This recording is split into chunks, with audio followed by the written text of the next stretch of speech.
"Daddy, why is she sleeping here?" asked the little girl. The millionaire single dad took her home. Hello everyone. Before we begin today's story, I have a small favor to ask. Please hit subscribe and turn on the notification bell so you never miss our channel's new videos. It is quick, free, and the best way to support us in bringing you more dramatic stories. Your support means the world to us. Where are you watching from?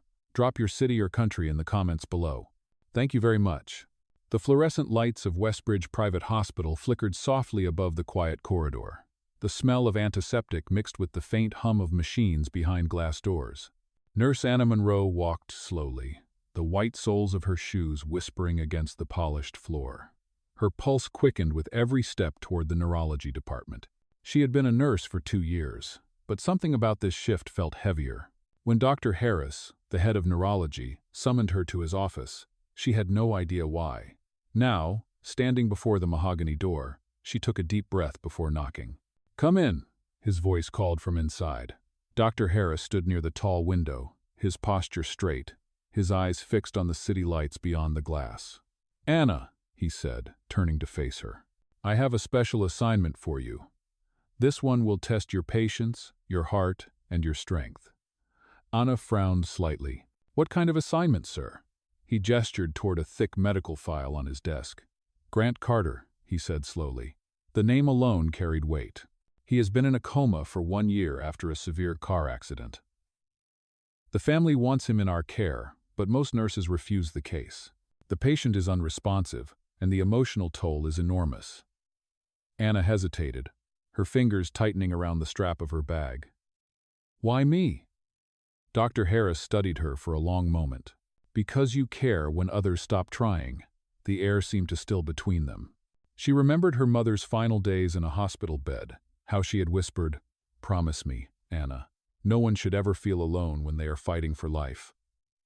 That memory rose now like a soft echo. "I will take it," Anna said quietly. The doctor nodded once. "Your shift starts tonight, room 7, top floor." Hours later, under the dim light of the intensive care unit, Anna entered room 7. The space was different from any other patient's room, quiet, private, too perfect to feel human. The walls were soft gray, the furniture dark oak, the windows wide enough to overlook the sleeping city. In the center of it all lay Grant Carter. Even surrounded by machines, his presence filled the room. His face was calm, his features sharp, a man who once commanded boardrooms now trapped in silence. The rhythmic beep of the heart monitor counted steady seconds. Anna stood by his bed, watching his chest rise and fall beneath the hospital gown. "Good evening, Mr. Carter," she whispered. Her voice trembled slightly. "I am Anna. I will be your nurse from now on." The silence pressed close. She dipped a cloth into a bowl of warm water, the steam rising softly in the cold air. As she wiped his forehead, she felt the strange warmth of his skin beneath her fingers, and for a moment, she thought she saw his eyelids twitch. She froze, staring. Nothing. Only the steady beeping. She let out a shaky breath and smiled faintly. "Maybe you can hear me," she murmured. "If you can, then hang on. You are not alone tonight." The monitor continued its gentle rhythm, like a heartbeat whispering back. And somewhere in the stillness of that private suite, a story of healing was about to begin. The morning after her first shift, Anna Monroe walked through the sterile hallway with her clipboard pressed against her chest. The early light filtered through the tall windows, painting silver lines across the white tiles. Everything about Westbridge Private Hospital looked calm from the outside, but whispers followed her down the corridor. 2 nurses near the vending machine paused their conversation when she passed. One leaned closer to the other and said quietly, "She is the new one on the Carter case. Let us see how long she lasts." The other chuckled. "No one makes it past 2 weeks. That family's money cannot buy peace, only silence." Anna kept walking, pretending she did not hear. She was not here to win approval. She was here to keep a promise. Still, their words sank into her mind like a cold drop of water. Inside room 7, the machines kept their steady rhythm. The monitor's beep, the gentle hiss of oxygen, the faint hum of the air conditioner, it was the same song she had heard the night before. Grant Carter lay unmoved, pale against the white sheets, the band of sunlight barely touching his still face. She checked his vitals, made notes, adjusted the IV drip, and smoothed the blanket with quiet precision. Every movement was careful, respectful. When she turned, she saw the head nurse, Margaret, standing by the door with crossed arms. "You are early," Margaret said. "Yes, ma'am. I like to review the night logs before the next shift." Margaret gave a small nod. "You are dedicated, but be warned, dedication breaks fast here." The last nurse cried after the first week. The patient's family watches every report, every movement. They will blame you for anything. Anna met her gaze. "I understand." Margaret's expression softened for just a moment. "You remind me of myself when I started. Just do not lose yourself in that room." After Margaret left, Anna took a deep breath and looked at the man on the bed. "They all think I will not last," she whispered, pulling up a stool. "But I made a promise, Mr. Carter.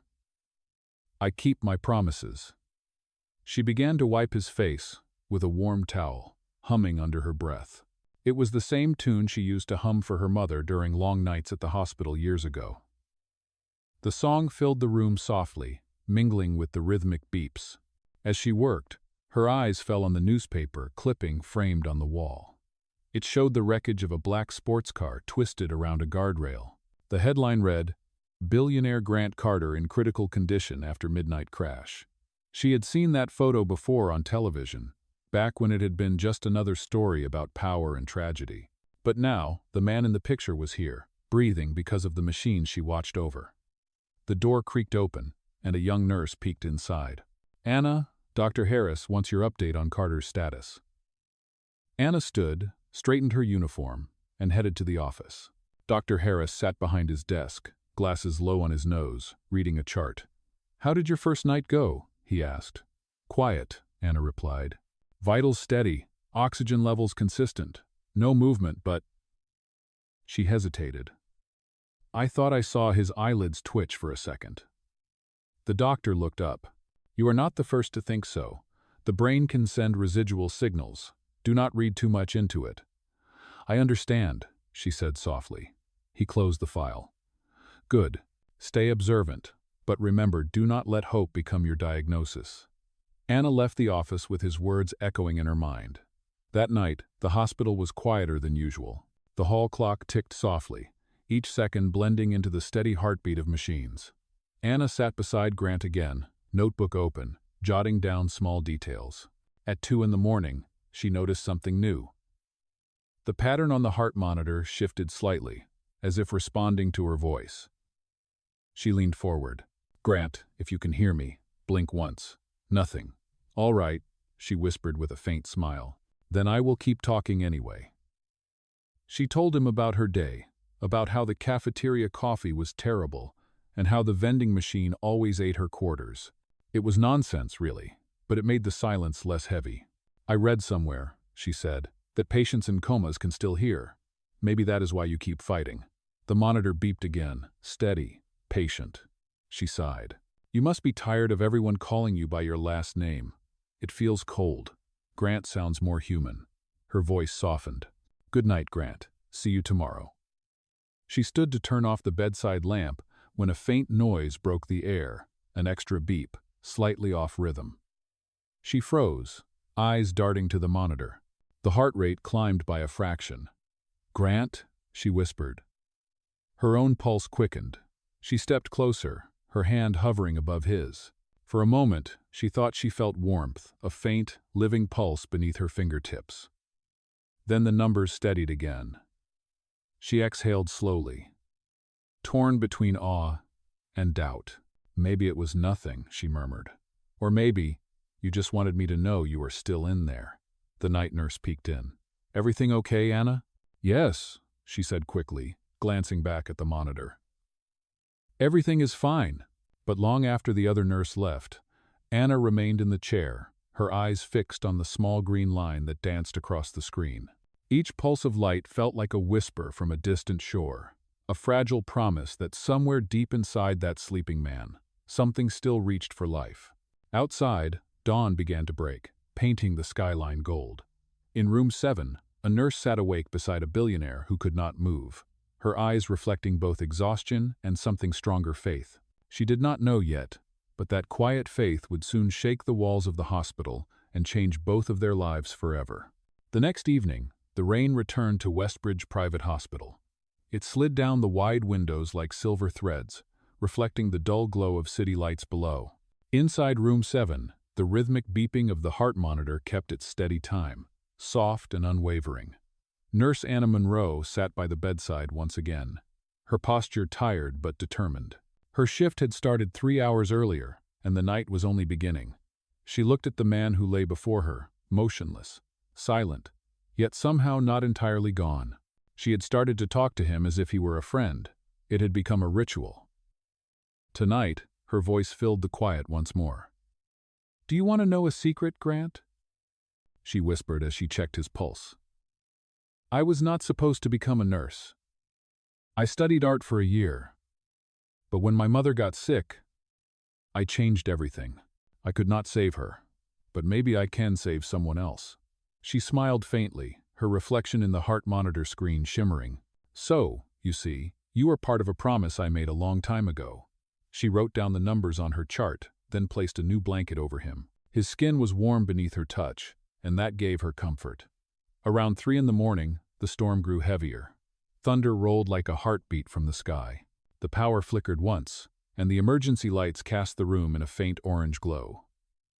Anna's hand moved automatically to steady the IV line. "It is all right," she murmured. "We are fine." The monitor beeped faster for a second, then steadied again. It was enough to make her pause. She leaned closer.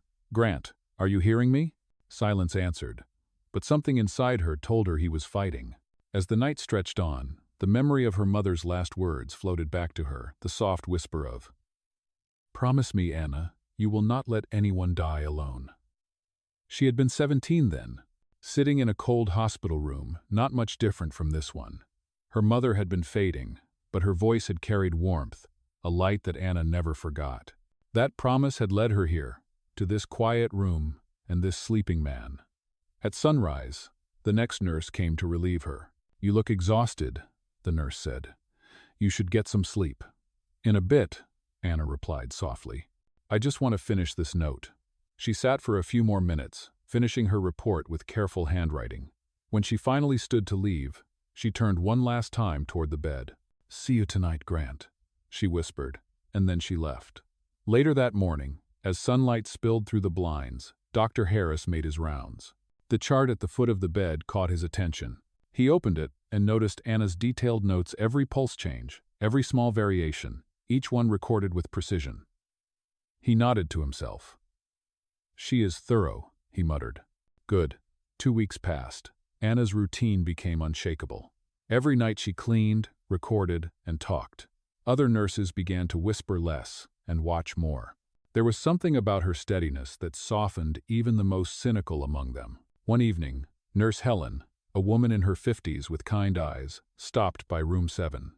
"You have lasted longer than anyone," she said, smiling. "Maybe there is something special about you," Anna chuckled softly. "Or maybe he is just patient with me." Helen's eyes warmed.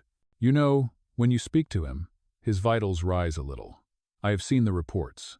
Maybe he does hear you." The thought made Anna's heart swell. That night, she spoke a little more freely. "Helen says you listen," she told him, straightening his pillow. "If that is true, then maybe I should tell you about my mother. She loved lilies. When she was sick, I filled her room with them. The doctors said it was pointless, but she smiled anyway." Her voice caught for a moment, but she kept going. "That is when I learned that kindness can reach where medicine cannot." She brushed a strand of hair from her face and smiled faintly. "Maybe that is why I am still here, Grant. Because I think you need someone to believe in you." The night deepened, and exhaustion crept into her bones. She leaned back in the chair, half asleep, the sound of the monitor blending with the soft hum of the rain outside. A sudden beep startled her awake. She looked up sharply. The monitor line had shifted just a flicker, but real. Her eyes widened. "Grant?" she whispered. She reached for his hand. For a heartbeat, she felt it, a faint, deliberate squeeze. Not an accidental twitch, not the random pulse of muscle memory. A squeeze. Her breath caught in her throat. "Grant, can you hear me?" she whispered again, tears forming in her eyes. But as quickly as it came, it was gone. The line steadied. The room fell silent again, and doubt crept in like a shadow. She pressed the call button. "Dr. Harris, please come to room 7, she said into the intercom, trying to keep her voice calm. Within minutes, the doctor arrived, flanked by 2 nurses. "What happened?" he asked sharply. "I felt his hand move," Anna said, her voice shaking. "He squeezed my fingers." The doctor checked the monitors, then the patient's reflexes. Nothing. "Probably an involuntary spasm," he said flatly. "It happens sometimes. The brain fires off stray signals." Anna wanted to argue, but she swallowed her words. "Yes, sir." When he left, she sat again beside the bed, her chest heavy. She looked at Grant's still face, the faint lines of light across his closed eyelids. "They do not believe you are still here," she whispered. "But I do." She placed her hand over his once more, the warmth between them faint but undeniable. The storm outside began to fade, replaced by the soft chirp of early morning birds. The night's tension melted into quiet calm. Anna's eyes closed for a brief moment, her head resting near his hand. She did not see the small flicker behind his eyelids, the faintest flutter, like a dream beginning to wake. The monitor beeped once, steady, then twice in quicker rhythm, almost like a heartbeat answering hers. And though the world outside moved on unaware, something inside room 7 had just changed forever.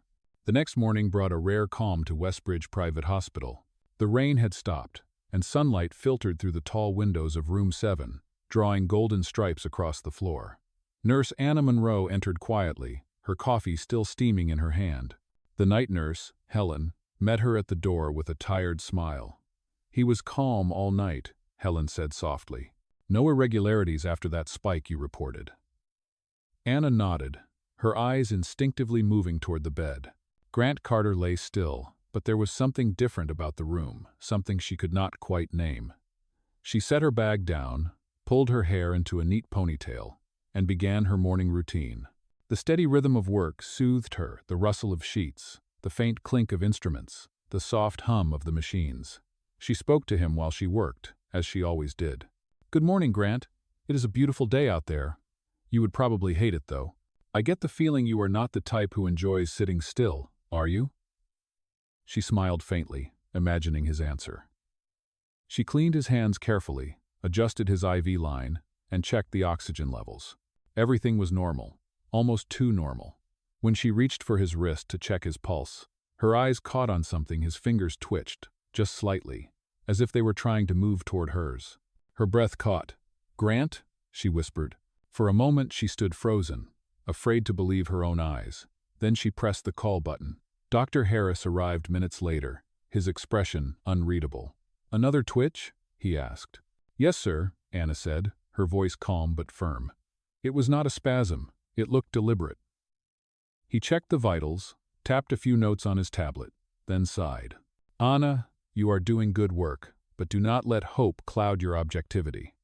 These small movements often mean nothing." "But what if they do?" she asked quietly. "What if he is trying to communicate?" The doctor looked at her for a moment, then shook his head. "If he is, it will show up in the brain scans. Until then, focus on maintaining stability." When he left, Anna remained beside the bed, her hand resting lightly on the rail. The steady sound of the monitor filled the silence. "You heard that right, Grant?" she said softly. "They think it means nothing, but I know better." She pulled the stool closer and sat down.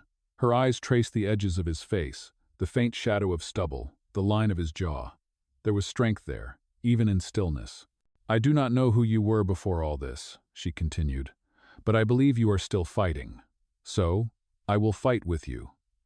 That night, her routine took on new purpose. After the hospital quieted down, she dimmed the lights and brought a small radio from her locker. It was old, scratched at the edges, but it worked. She tuned it to a soft jazz station and placed it near his bed. The warm notes filled the air like a gentle heartbeat. "Music therapy," she said with a small smile. "They used to play this for my mother. She said it made her feel alive." The beeping of the monitor blended with the music, creating a strange harmony. Anna sat back, watching his chest rise and fall in rhythm. For the first time, she allowed herself to imagine what his voice might sound like. She pictured him waking up, confused but calm, his first words a quiet thank you. The thought made her chest tighten in a way she did not expect. Around midnight, Helen stopped by again. "Still talking to him?" she teased softly. "You never miss a night." "He listens," Anna replied simply. Helen smiled, placing a hand on her shoulder. "Then keep talking. Sometimes, faith is the best medicine." When Helen left, Anna leaned closer to the bed again. "You are becoming quite popular, Grant," she whispered. "Everyone is curious why I have not quit yet." The faintest flicker crossed the monitor. She gasped, her eyes widening. It was not random, it was a spike in rhythm, perfectly timed with her words. "You did that on purpose, did you not?" she said, tears springing to her eyes. "If you can hear me, just do it again." For a long, silent stretch, nothing happened. Then, the green line pulsed once more, a sharp, distinct beat that broke the stillness. Anna covered her mouth, overwhelmed. "Oh my God," she whispered. "You are in there." She quickly recorded the time and event, her hands trembling slightly. When she finally looked up again, she felt a strange calm. "I knew it," she said softly. "You are fighting your way back." The rest of the night passed in quiet concentration. She monitored every signal, every slight change. By dawn, the exhaustion caught up with her, but beneath it was a sense of hope she had not felt in years. When Dr. Harris came in for his morning round, she showed him the data. "Look," she said, pointing at the chart. "It is not coincidence. His heart rate reacts when I speak." The doctor studied the graph in silence, then exhaled.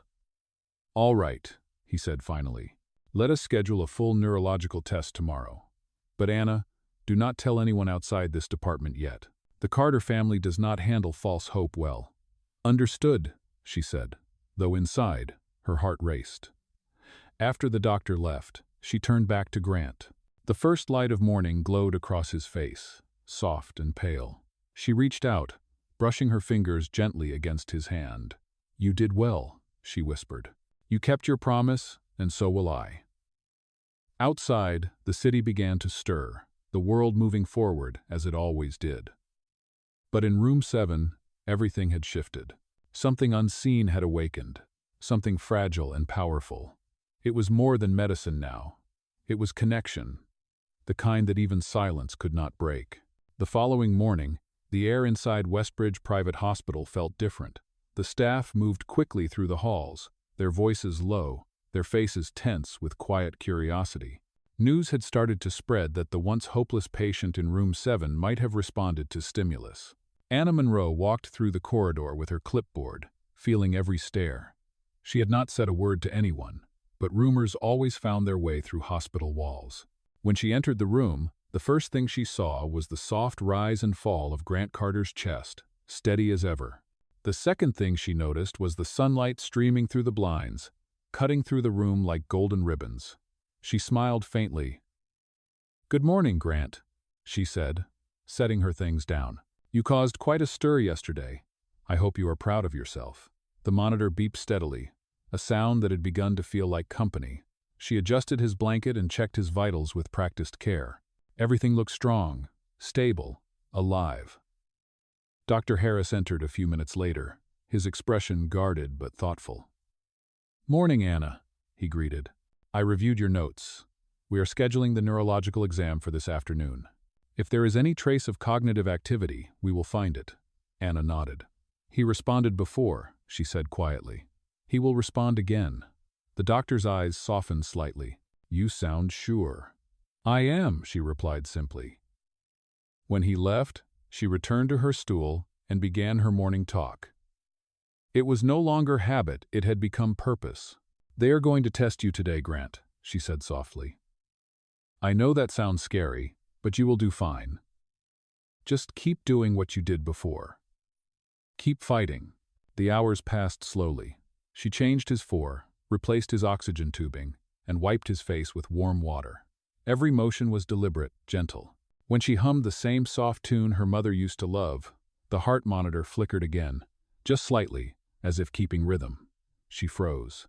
"You heard that, did you not?" she whispered. "That was the song I told you about." The flicker came again, faint but clear. A tear rolled down her cheek before she even realized it. "That is it, Grant. Keep going. You are doing so well."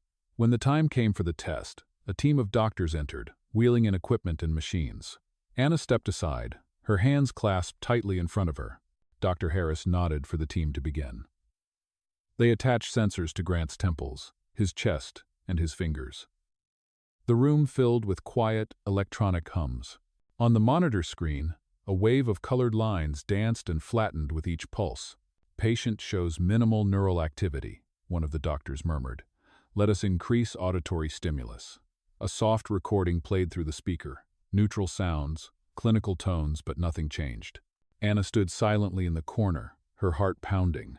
Then, almost without thinking, she spoke. "Grant," she said softly. Every head turned toward her, but she kept going. "It is me, Anna. Remember what I told you? About lilies and promises? You are safe. You are not alone." The machine beeped once, then again. The line on the screen lifted, small but undeniable. "Wait," Dr. Harris said sharply. "Replay that." They watched as the spike repeated each time she spoke. The room fell silent except for the steady hum of machines. Anna swallowed hard. "Grant, if you can hear me, do that again."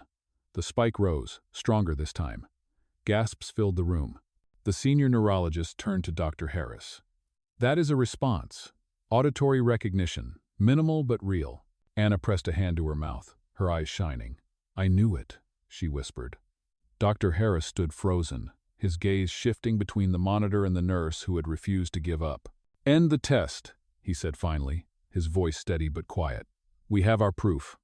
The team began packing up the equipment, murmuring to one another, still stunned by what they had seen. When the last of them left, Anna remained behind. The room was quiet again, but it no longer felt like silence. It felt alive. She sat back down beside the bed and took his hand gently in hers. "You did it, Grant," she whispered, her voice trembling. "You really did it. They know now. Everyone knows." For a moment, the weight of everything pressed against her months of effort, sleepless nights, doubt, and faith, and it all came rushing out in one shaky breath. She rested her forehead against his hand, letting the quiet comfort of the moment sink in. Later that evening, as the hospital lights dimmed and the city outside began to glitter, Dr. Harris returned to the room. He found Anna still sitting there, writing notes. "We are scheduling another test tomorrow," he said. "If his responses continue, we will start a stimulation protocol." "But Anna," she looked up. "Yes, sir?" "You were right," he said simply. "You gave him something no machine could." She smiled softly. "Hope?" He nodded. "Exactly." After he left, she turned back to Grant. "You hear that?" she said. "You made the doctors believe again. That is pretty impressive for a man who has not spoken in a year." The monitor beeped once in steady rhythm, and she laughed quietly. "I will take that as agreement." The night settled around them like a warm blanket. The air smelled faintly of disinfectant and lilies, the flowers she had brought that morning. Their white petals glowed softly in the low light, filling the room with peace. Anna leaned closer, her voice barely above a whisper.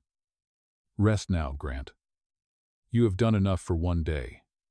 Tomorrow, we start again." The faint green line on the monitor pulsed in perfect time with her heartbeat, steady and sure, as if answering her promise. Outside, the city slept beneath the silver moonlight, unaware that in one quiet hospital room, a miracle had already begun. The next few days passed in quiet anticipation. Everyone in the hospital seemed to move differently now, as if the air itself carried the weight of possibility. The staff no longer whispered about failure when they passed room 7. They spoke of the patient who might wake up, the billionaire who refused to surrender, and the nurse who never stopped talking to him. Nurse Anna Monroe arrived early each morning, her routine polished by habit but fueled now by hope. She always started with the same words. "Good morning, Grant. It is another beautiful day. You did great yesterday, but I know you can do even better today." She adjusted his blanket, checked the IV lines, and turned on the radio. The soft jazz melody filled the room, low and calm. The same song she had played since her first week. Every note seemed to echo through the air like a promise. Dr. Harris stopped by with a small team of specialists. "We will begin neural stimulation today," he explained. low-voltage impulses to encourage brain activity. It is a slow process, but it could help him regain awareness. Anna nodded, her eyes steady. I will be here the whole time. The team set up equipment, attaching new sensors to Grant's temples and wrists. The hum of the machines filled the room. Anna stood quietly by the bed, watching the green line on the monitor rise and fall in rhythm. All right, Mr. Carter, Dr. Harris said, his tone calm. Let us see if you are ready to come back. The stimulation began in short intervals. At first, nothing changed. The machines beeped steadily, the readings flat. Anna's heart sank, but she did not move. Then, halfway through the session, a change appeared. The monitor spiked slightly, once, then again. Dr. Harris leaned forward. Increase the pulse by 2 degrees, he said. The machine adjusted, and suddenly the patient's fingers twitched small, but undeniable. The room froze. That is a motor response, the neurologist whispered. Anna's breath caught in her throat. Grant, that is you, she whispered. You are fighting. The stimulation ended, and the doctors stepped back, their faces full of quiet disbelief. This is remarkable, Dr. Harris said. We will run another session tomorrow. When the team left, Anna remained behind, her hand resting over Grant's. You did it again, she said softly. I knew you would. For the rest of the day, she continued her work, her voice low and soothing. She told him stories about the outside world, about the park near her apartment, about how the lilies she had planted were starting to bloom again. The routine became sacred, a bridge between two worlds. As the days turned into a week, the changes grew stronger. His fingers moved more often, his eyelids trembled when she spoke, and the heart monitor seemed to react whenever she laughed. The staff began to stop by his room during breaks, silently standing in the doorway, as if afraid to disturb the fragile miracle unfolding before them. One evening, Helen entered with a soft smile. You know, Anna, when he wakes up, and I believe he will, he is going to owe you a very big thank you. Anna smiled faintly. I do not need thanks. I just want him to live. Helen nodded. You remind me of the nurses who used to stay with soldiers after the war. You give them a reason to come back.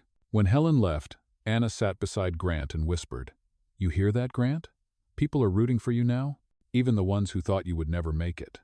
The monitor beeped twice, a sound she was beginning to recognize as his quiet answer. That night, as the hospital quieted, she leaned back in her chair and opened the small notebook she always carried. Inside were pages of handwritten notes, times, dates, patterns, but also thoughts and prayers she had never shared. On the newest page she wrote, He is coming back. Slowly, but surely. Her eyes lingered on the words before she closed the notebook and looked at him again. The light from the monitor cast a soft green glow across his face. Grant, she said softly, do you ever wonder why I stayed? I think it is because when I look at you, I see someone who never gave up. Even now, I can feel that. She reached out, brushing her fingers lightly over his. So you keep your promise, and I will keep mine. I will be here until you open your eyes. At 2 a.m, as she checked the IV flow, she heard it again, a faint, deliberate sound. It was not the monitor, it was him. A low, broken exhale. A breath that carried effort, intent, life. She froze, every nerve in her body alive. Grant? She whispered. His chest rose, and another sound followed, faint, but real. A sigh. She pressed the call button immediately. Dr. Harris to room 7 now, she said, her voice trembling. Within moments, the room filled with movement, doctors, nurses, monitors flashing. Respiratory effort detected, one of them said. Repeat that pattern. Anna stepped back as the team worked, her heart pounding. The monitor beeped faster, the oxygen flow adjusted, the machines humming louder. Dr. Harris's voice cut through the noise. He is trying to breathe on his own. A surge of emotion hit her, sharp and overwhelming. Tears streamed down her cheeks as she whispered, You did it, Grant. You are coming back. After the team stabilized him, Dr. Harris turned to her. We may be seeing the first signs of recovery, he said. It could still take weeks, but this is extraordinary. Anna nodded, unable to speak. When the room finally quieted again, she sat back down beside him. You scared me, she said softly, smiling through tears. But I should have known you would not give up that easily. The faint rhythm of his breathing filled the room, blending with the steady hum of machines. For the first time, it felt less like she was talking to herself. Outside, dawn began to break, soft and golden against the hospital glass. Inside, Anna held Grant's hand and whispered the same words she always did. "You are not alone. I am right here." And somewhere deep within that fragile connection between them, a heartbeat answered her, steady and sure. Morning sunlight streamed through the tall windows of Westbridge Private Hospital, spreading over the floor like liquid gold. Nurse Anna Monroe stood quietly beside the bed in room 7, her fingers lightly resting on the edge of the blanket. The faint sound of steady breathing filled the air, rhythmic and fragile, yet undeniably real. For the first time in over a year, Grant Carter was breathing on his own. The doctors had confirmed it at dawn. Anna had not slept, but her exhaustion felt light, carried by something stronger than fatigue-hope. She spoke softly, her voice warm and steady. "Good morning, Grant. You did something amazing last night. You took a breath, all by yourself. Do you know how incredible that is?" The monitor beeped gently in response, the green light pulsing in quiet agreement. She smiled faintly. "I like to think you do." When Dr. Harris entered, he looked more animated than usual. "His oxygen levels are holding," he said, scanning the monitors. "We will reduce mechanical support gradually. If this continues, he could regain partial consciousness soon." Anna nodded, her heart racing. "What do you need me to do?" "Exactly what you have been doing," the doctor replied. "Keep him calm. Keep talking to him. Whatever connection you have built, it is working." After the doctor left, Anna sat down, brushing a strand of hair from her face. "Did you hear that, Grant?" she said with a soft laugh. "You are officially a medical miracle." Her voice carried warmth and humor, the kind that filled empty rooms with life. She told him stories about the nurses' lounge, about how the coffee machine finally broke after years of abuse, and how Helen swore she would start a petition to replace it. Each small story was a thread, weaving normal life into the sterile hospital air. She had learned that even silence could heal if it was shared with kindness. In the afternoon, while adjusting the radio volume, she felt movement again, this time more distinct. His fingers shifted under the blanket, slow but deliberate. She froze, her heart pounding. "Grant?" she whispered. "Can you hear me?" "Try again." His hand twitched once more, stronger than before. Anna's eyes filled with tears. She leaned close, her voice trembling. "That is it. You are doing it. You are coming back to me." The monitor beeped faster, and for the first time, she did not hear it as a warning. It sounded like applause. She recorded the movement and called Dr. Harris, who arrived moments later with 2 nurses. "Show me," he said quickly. Anna spoke softly near his ear again, and almost as if on command, Grant's hand moved. "Reflexes are still limited," Dr. Harris murmured, "but the pattern is consistent. He is responding to your voice, Anna." She nodded, unable to stop smiling. "He knows me," she said. "He really knows me." That evening, when the rest of the hospital dimmed its lights, Anna stayed behind. The city beyond the window glowed in streaks of gold and red. The rhythmic beeping had become a part of her own heartbeat. "Do you want to know something, Grant?" she said quietly. "When I was a little girl, my mom used to tell me that kindness is like medicine. It does not always cure, but it always helps." Maybe she was right, because here you are. She placed a warm cloth on his hand, rubbing gently as she spoke. "You are stronger than anyone gives you credit for. Even now, lying here, you keep fighting." She paused, her voice lowering. "And I will keep fighting with you." Around midnight, Helen appeared at the door, holding a thermos. "You have been here all day again," she said softly. "Drink something before you collapse." Anna smiled tiredly. "Thank you, Helen." Helen looked at the man in the bed, then back at Anna. "He is responding to your energy. I do not know how, but he is." Anna nodded slowly. "Maybe it is not science. Maybe it is something else." "Faith?" Helen asked. Anna smiled. "Maybe both." After Helen left, Anna sat back down and looked at the lilies on the windowsill. Their white petals had begun to open fully, glowing softly under the lamp. "They are blooming for you," she whispered. "I think they know you are waking up." She reached out and held his hand gently, her thumb brushing his knuckles. The warmth there was unmistakable. "Grant, I do not know what you remember, I do not even know if you remember yourself. But when you open your eyes, I will be here. I will tell you everything." As the night deepened, fatigue pulled at her eyes, but she refused to leave. The rain began again outside, gentle this time, tapping against the window like a quiet lullaby. Anna leaned her head on her arm, her hand still holding his. Just as she began to drift toward sleep, the faintest sound stirred the room, a soft inhale followed by a whisper of air, fragile yet real. She opened her eyes instantly. Grant's chest rose, and his eyelids fluttered, the faintest movement breaking the stillness. Anna sat up straight, her heart in her throat. "Grant? It is Anna. You are safe. You are in the hospital." The movement stopped, but his breathing remained steady. Her voice shook, but she smiled through it. "That is all right. You rest. You are getting closer every day." The morning light crept into the room a few hours later, finding her still at his side, her fingers still intertwined with his. The monitor beeped softly, steady and sure. And though his eyes remained closed, she felt a presence in the air, something quiet, aware, and alive. The nurse who once came to keep a promise now sat beside a man who was slowly keeping his own. The world outside continued on, unaware that in room 7, the distance between life and awakening was growing smaller with every beat of his heart. The following day arrived with pale sunlight spreading through the windows of Westbridge Private Hospital. The air felt warmer inside room 7, as if life had quietly crept back into the sterile white walls overnight. Nurse Anna Monroe entered the room, her coffee still hot, her steps light with quiet excitement. She had barely slept, but fatigue could not compete with the surge of anticipation building in her chest. Grant Carter had shown the first unmistakable signs of returning to consciousness. He was no longer just a patient in her care. He was a man slowly finding his way back through the fog.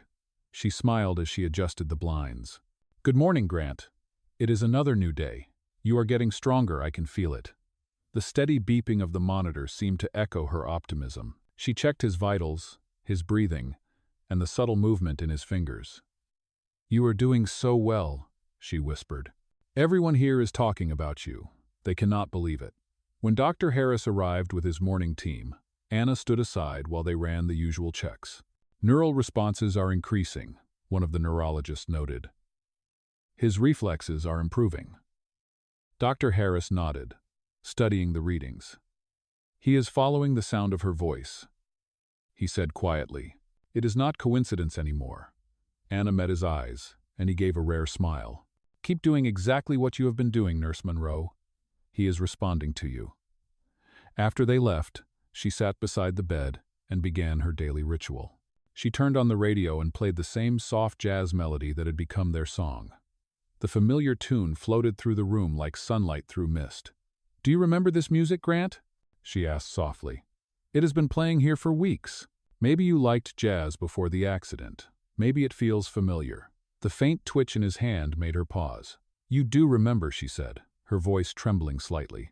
"That is amazing." She took a deep breath, her heart racing. "Grant, if you can hear me, I want you to know something. You are not just a patient to me anymore. You are the reason I wake up every day and come here. You make me believe in what I do." Her voice cracked, but she continued. "I think maybe you are teaching me that healing is not just about medicine. It is about connection." For a long moment, there was silence except for the rhythmic sound of machines. Then, to her astonishment, his lips moved slightly.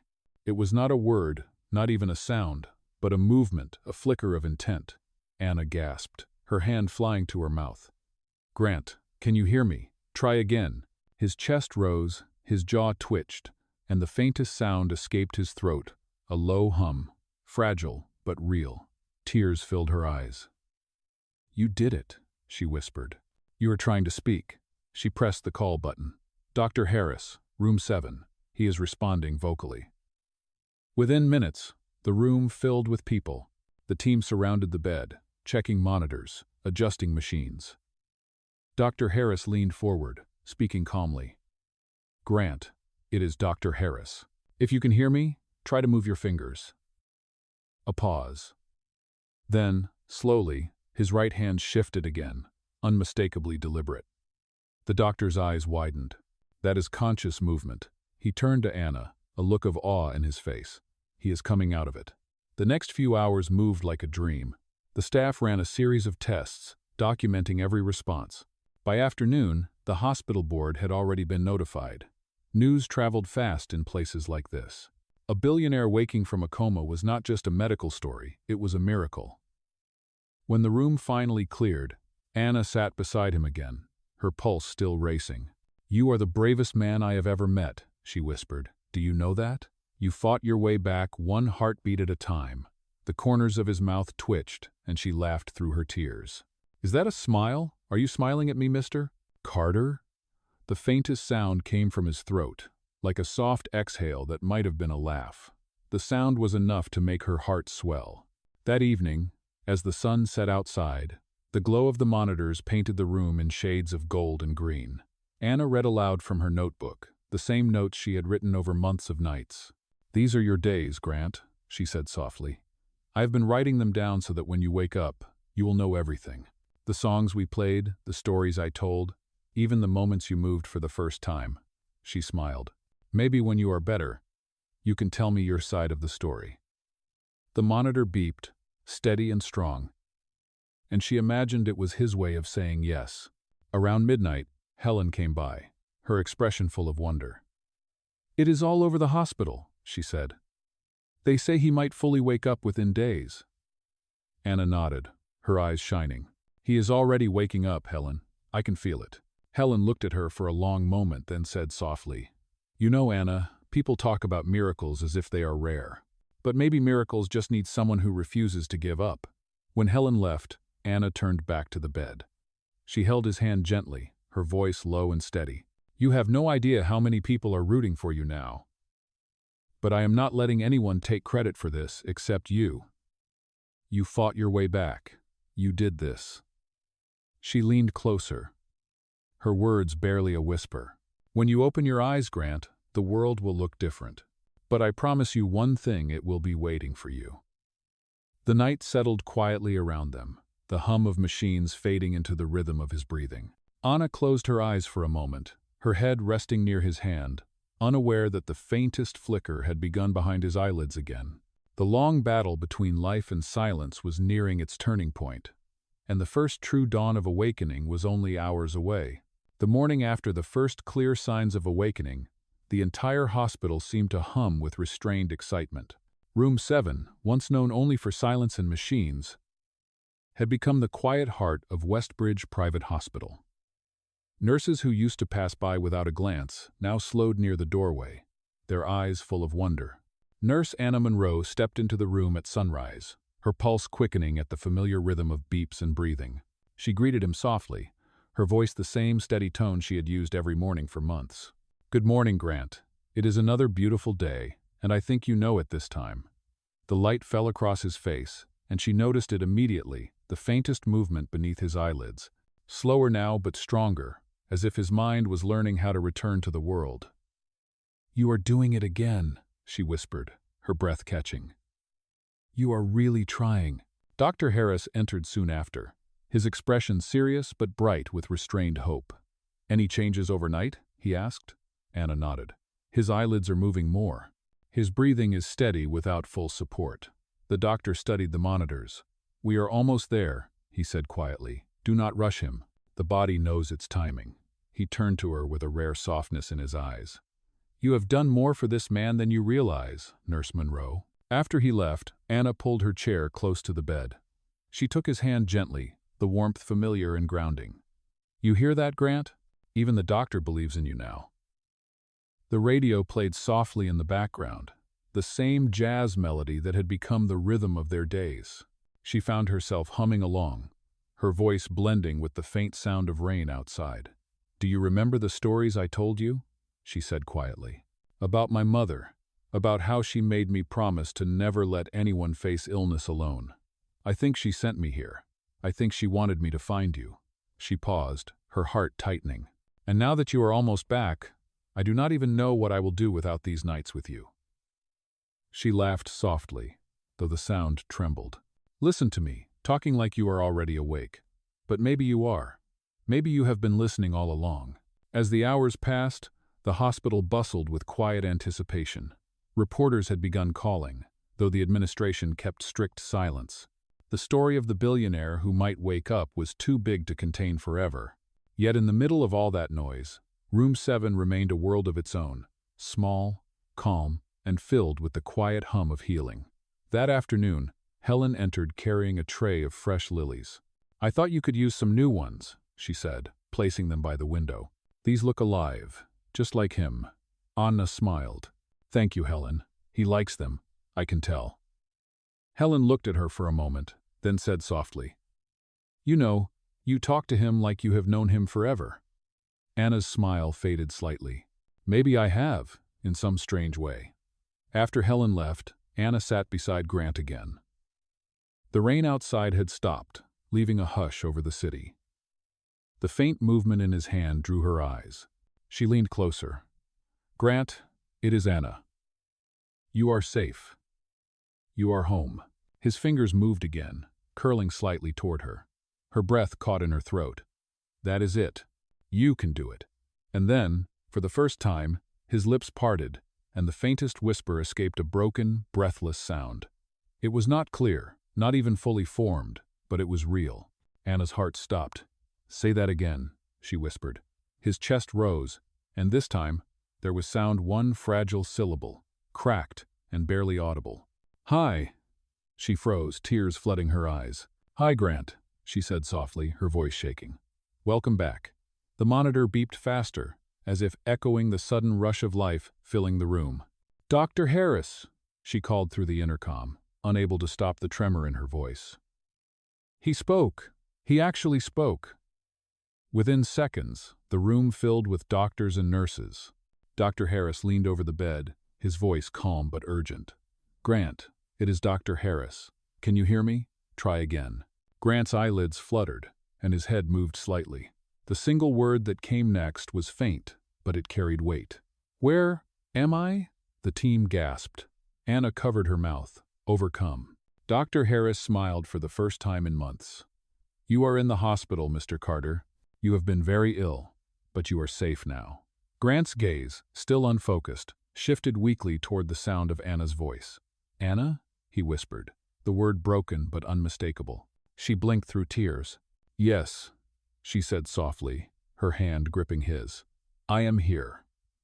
Dr. Harris nodded to the nurses. "Lower the lights. Keep him calm. No more questions for now." The room slowly cleared, leaving only the steady hum of the machines and the soft rhythm of Grant's breathing. Anna remained by his side, unable to move. She brushed his hair gently from his forehead. "You did it," she whispered. "You really came back." His eyes opened a little more, the faintest trace of focus settling in them. "You stayed," he murmured. She smiled through tears. "Of course I did." He exhaled softly, his eyes closing again. But the faint smile that touched his lips said everything. She sat there for a long time, her fingers still entwined with his, listening to the steady beeps that had once been the sound of survival but now felt like music. Outside, the sun broke through the clouds, casting a golden glow across the city. Inside Room 7, the line between miracle and medicine blurred, and for the first time in a year, hope had a voice. By the time the sun rose over Westbridge Private Hospital, the story of Grant Carter's awakening had spread through every corridor like wildfire. Nurses whispered in break rooms, doctors spoke in quiet amazement, and the hum of disbelief filled the air. Room 7, once a place of silence, had become the center of a living miracle. Nurse Anna Monroe stood at the window, her hands clasped tightly as she watched the golden light spill across the floor. Behind her, the faint sound of breathing mixed with the gentle beep of monitors. Grant was awake, fragile, weak, but alive in a way that words could barely describe. She turned to face him, her heart aching with relief. "Good morning, Grant," she said softly. His eyes fluttered open, still heavy with exhaustion, but they found her instantly. He tried to speak, his voice faint, like a whisper carried on air. "Morning." Anna smiled, her chest tightening. "You remember me." His lips curved slightly. "Anna." The sound of his voice saying her name filled the room like music. She nodded, tears glistening in her eyes. "That is right. You have been through so much, but you are safe now." Dr. Harris entered with a small team, his tone calm but laced with disbelief. "Mr. Carter, can you hear me clearly?" Grant nodded weakly. "Yes. Do you know where you are?" The question hung in the air for a moment before Grant whispered, "Hospital, Westbridge."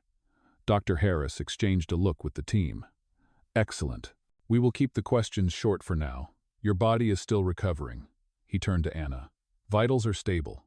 Keep his environment calm and limit conversation for a few hours." She nodded, though her heart was still racing. When the room cleared, she sat beside him again. "You are doing amazing," she said softly. "Do you remember anything about what happened?" Grant's brow furrowed slightly. "Accident, rain, lights." His breathing quickened. "Car, someone was there." "It is okay," she said quickly, her voice soothing. "You do not have to remember it all right now. Just focus on being here."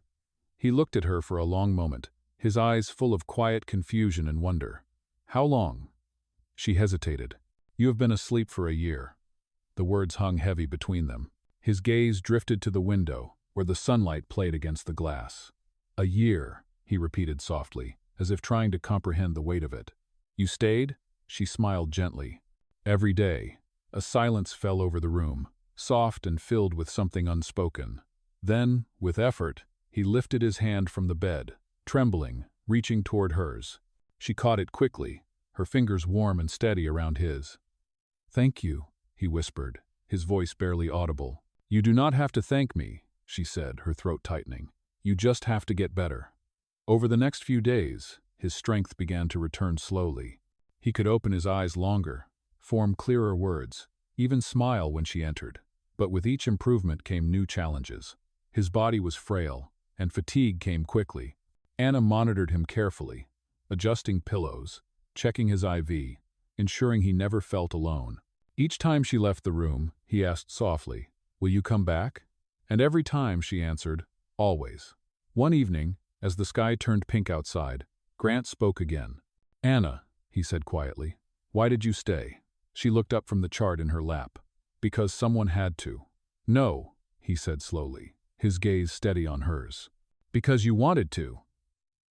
She froze for a moment, her breath caught between words.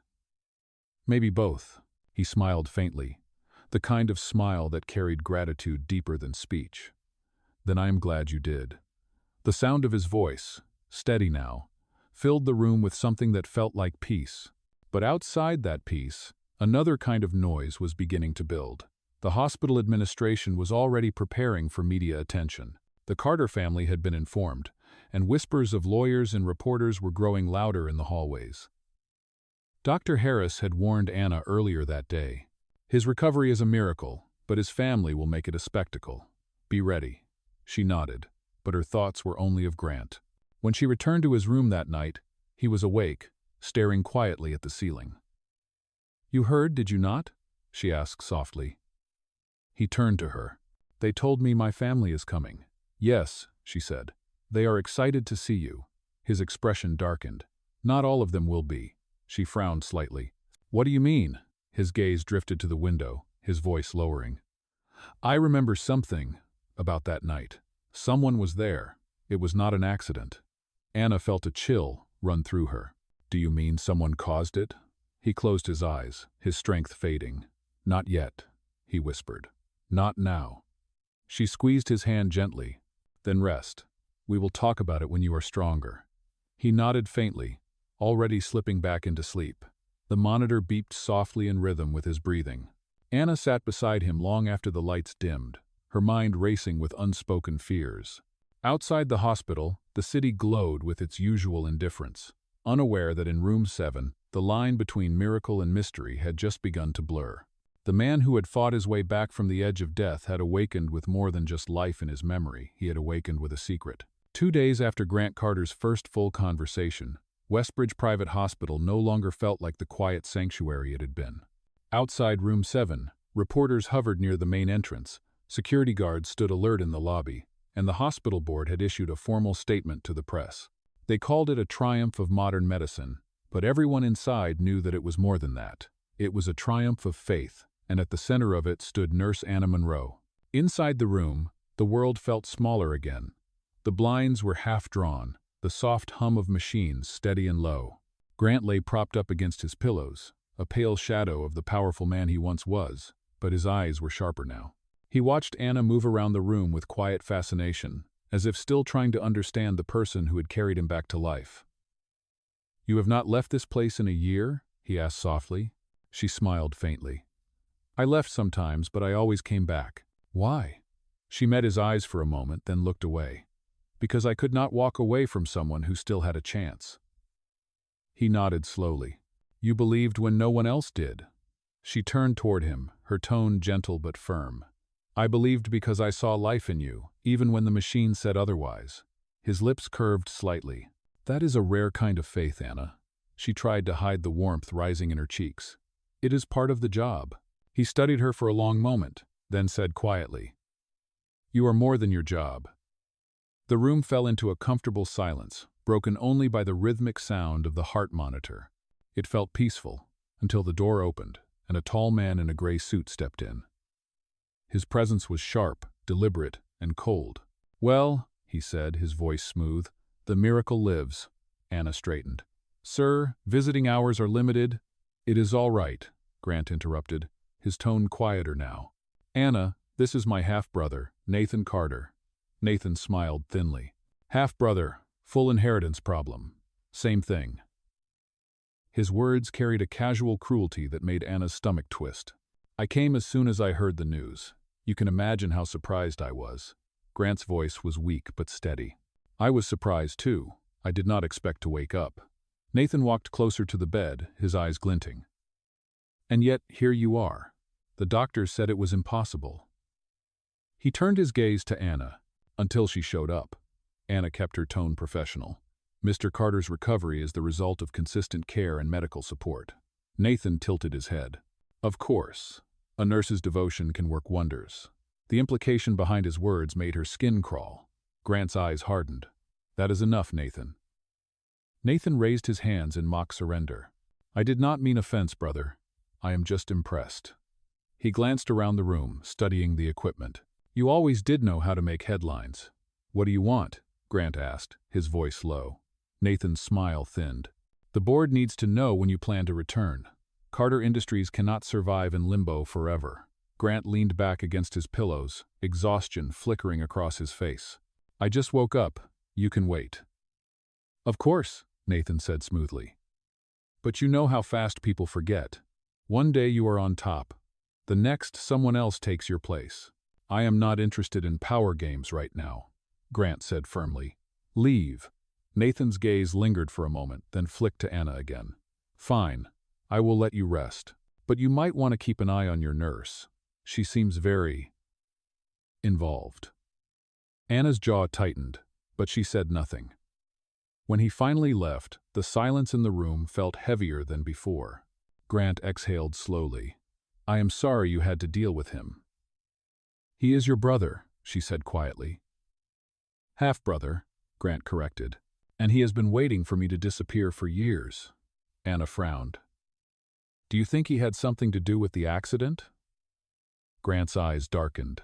"I do not know yet, but I remember the rain, the curve in the road, and headlights behind me that did not belong there." Anna felt a chill crawl up her spine. "You think someone followed you?" "I know someone did," he said quietly. "And if it was Nathan, he will not stop now that I am awake." She hesitated, then said softly, "You are safe here. The hospital is secure." He shook his head slightly. "Safety is temporary when money is involved." The faint tremor in his hand gave away the strain he was under. She reached out, taking his hand gently. "Then you do not have to face it alone." His eyes met hers, and for a moment the tension eased. "You should not have to protect me," he murmured. "Too late," she said with a small smile. "I already decided I will." The rest of the evening passed in quiet reflection. The sky outside darkened, the city lights flickering on one by one. Anna checked his vitals, wrote her notes, and dimmed the lights. As she turned to leave, Grant's voice stopped her. "Anna," he said softly. She turned. "Yes? Thank you. For everything." She smiled gently. "You are welcome, Grant. Get some rest." When she stepped into the hallway, she caught a glimpse of Nathan standing at the far end, talking quietly on his phone. His expression was cold, focused. She could not hear the words, but something in her chest tightened with unease. Back inside room 7, Grant lay awake, his thoughts heavy with shadows of that rainy night. The memory of spinning tires and broken glass haunted the edges of his mind. Somewhere between the steady beeps of the monitor and the silence of the room, a new awareness took root. His fight for survival was not over yet, and the danger that had nearly taken his life might still be waiting just beyond the hospital walls. The night after Nathan Carter's visit, the air inside Westbridge Private Hospital felt heavier. The corridors were quiet, yet tension lingered like a shadow. Nurse Anna Monroe stood by the window of room 7, watching the faint reflection of city lights dance across the glass. Behind her, Grant Carter rested, his breathing slow and steady, but his mind far from calm. Since Nathan's appearance, something in him had changed.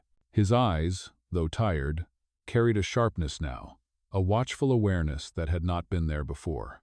When Anna turned toward him, she found him awake, staring at the ceiling. "You should sleep," she said softly. "Dr. Harris said rest will help your recovery." "Sleep is easy," he murmured. "It is the memories that are hard." She moved closer, pulling the blanket up gently. "Do you remember more about that night?" His jaw tightened. "Pieces. Headlights behind me. A voice on the phone telling me to meet someone. Then the sound of tires. And silence." His voice dropped to a whisper. "It was not an accident." Anna's chest tightened. "Grant, you do not have to talk about it yet." He looked at her, his eyes dark and tired. "If I do not talk about it, Nathan wins. He thinks I am too weak to fight back." "You are not weak," she said firmly. "You came back from something most people would not survive." His gaze softened. "I came back because of you." She tried to smile, but the weight of his words hung between them. "I only did my job." "No," he said quietly. "You did more than that. You gave me a reason to wake up." Her throat tightened, but before she could answer, the door opened. Dr. Harris stepped inside, carrying a clipboard. "How are we feeling tonight?" he asked. "Awake," Grant said dryly. The doctor smiled faintly. "That is progress. Your vitals are strong, and your latest scans show steady improvement. We will start mild physical therapy tomorrow to help rebuild your strength." Grant nodded. "I will do whatever it takes." After the doctor left, Anna adjusted the lights and sat near the bed. "Physical therapy is going to be tough," she said. "You will hate it at first." "I can handle pain," he said softly. "I already have." She looked at him for a long moment, then said quietly, "You do not have to handle it alone." The hours passed in quiet conversation. He asked her about her life outside the hospital, about the things she did before nursing, about her mother.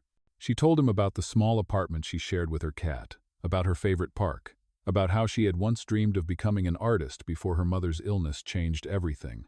"I used to think caring for people meant saving them," she said softly. "Now I think it just means being there when they need someone most." "You did both," he said. She looked away, hiding a faint smile. As the night deepened, she noticed how his eyelids began to grow heavy. She turned off the radio and dimmed the lights. "Try to sleep, Grant," she whispered. "Tomorrow will be a big day." He nodded faintly, his voice barely audible. "Stay until I fall asleep."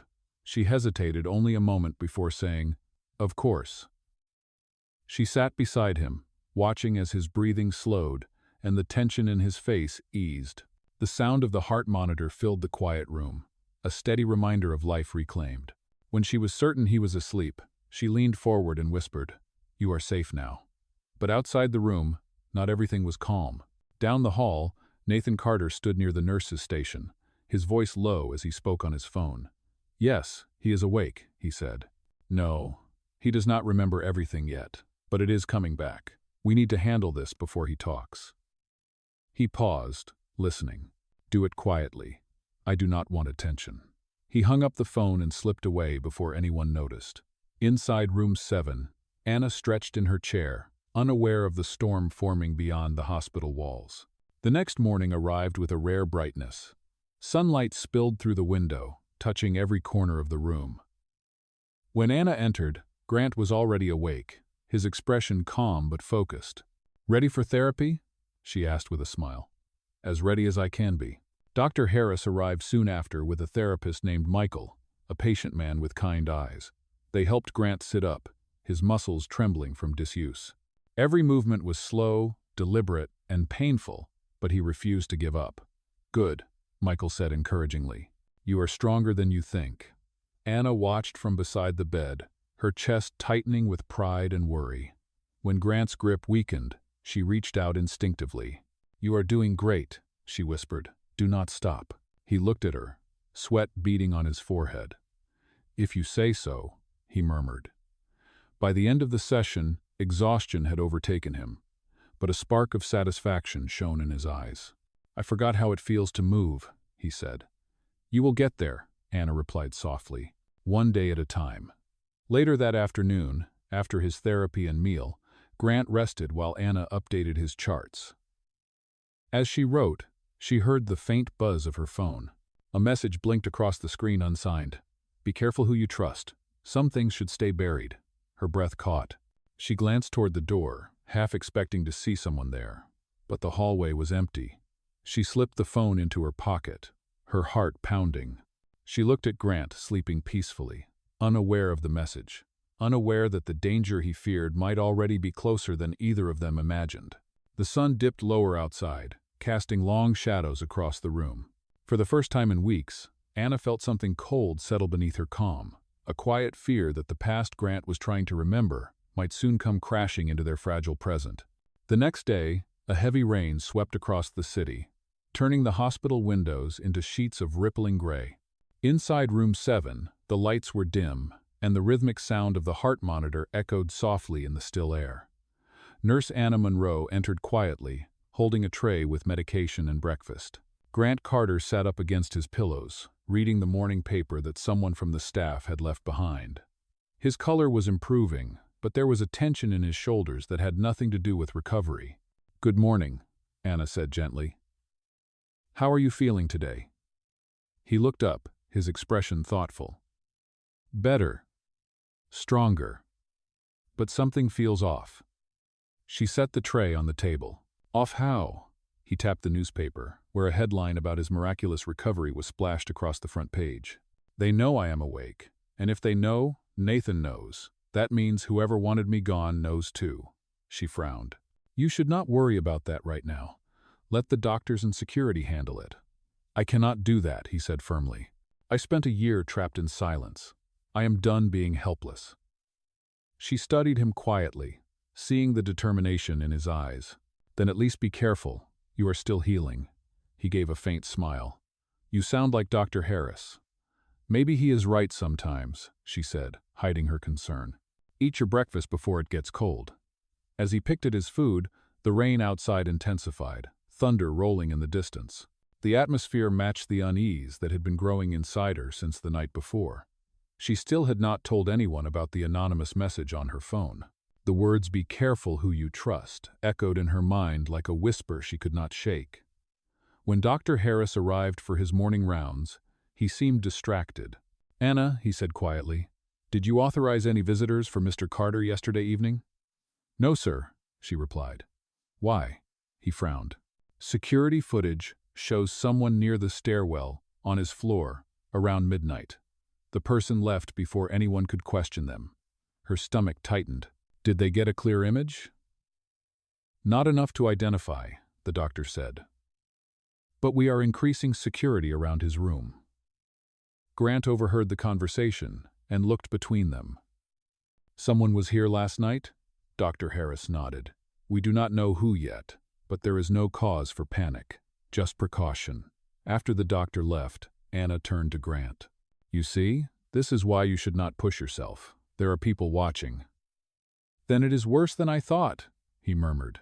"Nathan is making his move." She shook her head. "You do not know that." "Yes, I do," he said, his tone steady. "He has been waiting for this. If he realizes I remember even a part of that night, he will do whatever it takes to shut me up." "Grant," she said firmly, "let the police handle it when you are ready. You need to focus on getting stronger first." He met her eyes, and for a moment, the hard edge in his voice softened.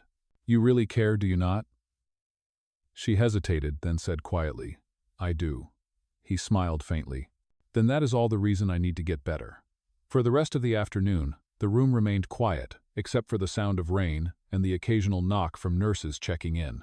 Anna spent most of the day by his side, helping him with his therapy exercises. His movements were slow, but his determination was relentless. Each step he took toward recovery was driven not just by will, but by something deeper: trust, maybe even gratitude. As evening approached, she stepped out to fetch new bandages. When she returned, Grant was looking out the window, lost in thought. "It is strange," he said softly. "A year of silence, and now every sound feels louder. The rain, the voices in the hall, even my own thoughts." She smiled gently. "Maybe that is life welcoming you back." He looked at her, his expression thoughtful. "When I was gone, I think I heard things. A voice mostly. Yours." Her breath caught. "Mine?" He nodded slowly. "You talked to me, did you not?" "Every day," she whispered. "I told you stories. I did not know if you could hear me." "I did," he said quietly. It felt like a light in the dark. The words sank into her, like warmth, spreading through the cold. Before she could respond, the door creaked open. A hospital orderly stepped inside carrying a package. "Delivery for Mr. Carter," he said. Anna frowned. "Who sent it?" The man shrugged. "No name, just said it was important." Grant hesitated, then nodded. "Open it." Anna carefully unwrapped the brown paper. Inside was a single envelope with his name written in neat, bold letters. She handed it to him. Grant opened it slowly, his fingers trembling slightly. Inside was a single photograph, his car on the night of the crash, headlights shattered, rain falling in silver streaks. Across the bottom, in thick black ink, were the words, "Some accidents are planned." Anna felt the blood drain from her face. Who would send that? Grant stared at the photo, his expression darkening. "Someone who wants me scared." He handed it to her. "Hide this. Do not tell anyone yet." "Grant, this is evidence. And I do not know who to trust," he interrupted. "Not until I figure out how deep this goes." She hesitated, then nodded. "All right. But promise me one thing. You will not face this alone." He looked at her, his eyes steady and full of quiet resolve. "I already made that promise when you brought me back." The rain continued to fall outside, each drop tapping against the window like a warning. In that moment, both of them knew that the peace they had fought for was slipping away, and what lay ahead would test not just their strength, but their faith in each other. The rain had stopped by morning, but the air around Westbridge Private Hospital remained heavy, as though the storm had simply moved inside. Nurse Anna Monroe arrived early, her steps brisk but her mind distracted. The photograph from the night before weighed heavily in her pocket, wrapped carefully in a napkin and hidden away from the eyes of anyone who might ask questions. When she entered room 7, Grant Carter was already awake, staring out the window with a look that blended exhaustion and focus. "You did not sleep," she said quietly. "I did," he replied, his voice low, "but my dreams were louder than my thoughts." She moved closer, adjusting the monitor and straightening his blanket, trying to keep her tone light. "Dr. Harris will be in soon to check your vitals." "Let him," Grant said. "But I need to check something first." His eyes met hers, serious and searching. "Anna, do you trust me?" The question caught her off guard. "Of course," she said after a moment. "Then I need you to do something," he said. "Something that might get you in trouble if anyone finds out." She hesitated. "Grant, you are still recovering. You cannot—" "Anna," he said firmly, cutting her off. "Please." There was a gravity in his tone she had never heard before. She nodded slowly. "What do you need?" "Nathan has been managing my company since the crash," Grant said. "But the night I went off the road, I had proof of embezzlement. I was on my way to meet a journalist with the evidence. I think he found out." Anna's stomach tightened. "You mean your brother tried to stop you?" "I cannot prove it," Grant said. "But I had files encrypted data on a hard drive in my car. If it survived the crash, it could still be somewhere in police evidence." She swallowed hard. "And you want me to find it?" "You are the only one I trust," he said quietly. "If Nathan learns that I remember anything, he will make sure that evidence disappears for good." She wanted to refuse. Every instinct as a nurse told her that this was not her role. But the way he looked at her, the quiet desperation beneath the calm, left her no room to say no. "All right," she said finally. "I will see what I can do." Relief flickered across his face. "Thank you." Before she could say more, the door opened and Dr. Harris stepped in, followed by two men in suits. "Mr. Carter," the doctor said with practiced calm, "these gentlemen are from the board of Carter Industries. They wanted to express their well wishes." Grant's expression hardened. "Send them away." "Just a few minutes," one of the men said smoothly. "The company needs guidance. Investors are asking questions. Tell them I will answer when I can stand on my own 2 feet," Grant replied coldly. The men exchanged glances but left without argument. Dr. Harris sighed. "Grant, you need rest, not business meetings." "Rest is overrated," Grant muttered. When the doctor left, Anna turned back to him. "You really are a handful." He smiled faintly. "You would miss me if I were easy." "Maybe," she said softly, though her heart raced with unease. Later that afternoon, when Grant was asleep, Anna stepped into the staff lounge. She took out her phone and searched for the police precinct that handled the crash case. Her hands trembled as she dialed. "Hello, this is Nurse Anna Monroe from Westbridge Private Hospital," she said, trying to sound professional. "I am assisting with the recovery of Mr. Grant Carter. I wanted to ask if there were any personal items recovered from his vehicle after the accident." The officer on the line hesitated. "Hold, please." The seconds stretched. Then came the reply. "There was a bag and a phone. Everything else was destroyed." "No external hard drive?" she asked. "None listed," the officer said. "But the evidence from that case was requested for private review 6 months ago." Her breath caught. "Requested by who?" "Authorized by the Carter family," the officer said. "A Mr. Nathan Carter." When she ended the call, her heart pounded in her chest. Nathan had already taken the evidence. That meant he knew exactly what Grant had been trying to expose. That evening, as she returned to the room, she found Helen standing near the bed, fluffing the pillows. "You look like you saw a ghost," Helen said lightly. "Long day," Anna murmured. "Too much coffee." Helen smiled and gathered her supplies. "Get some rest when your shift ends. You are no good to anyone running on fumes."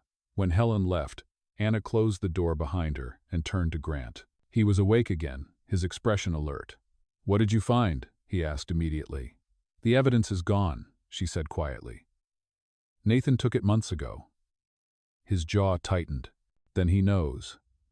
"Grant," she said firmly, "you cannot confront him yet. You are not strong enough." "He will not stop," Grant said, his voice steady but low. "If he covered up one crime, there may be more." "Then we find another way," she said. "But you stay here until the doctor says otherwise." He studied her for a long moment before nodding. "I trust you." She managed a faint smile. "Good, because I am not letting you fight this alone." Outside, the rain began again, tapping softly against the window pane. The city lights blurred in the distance, and inside room 7, the air felt heavy with the weight of secrets waiting to surface. Neither of them spoke, but both understood the truth. What started as a story of survival had now become a dangerous game of revelation. Somewhere beyond the walls of the hospital, someone already knew that Grant Carter was remembering, and that made them both targets. The storm outside continued through the night, rain tapping against the hospital windows like an unending whisper.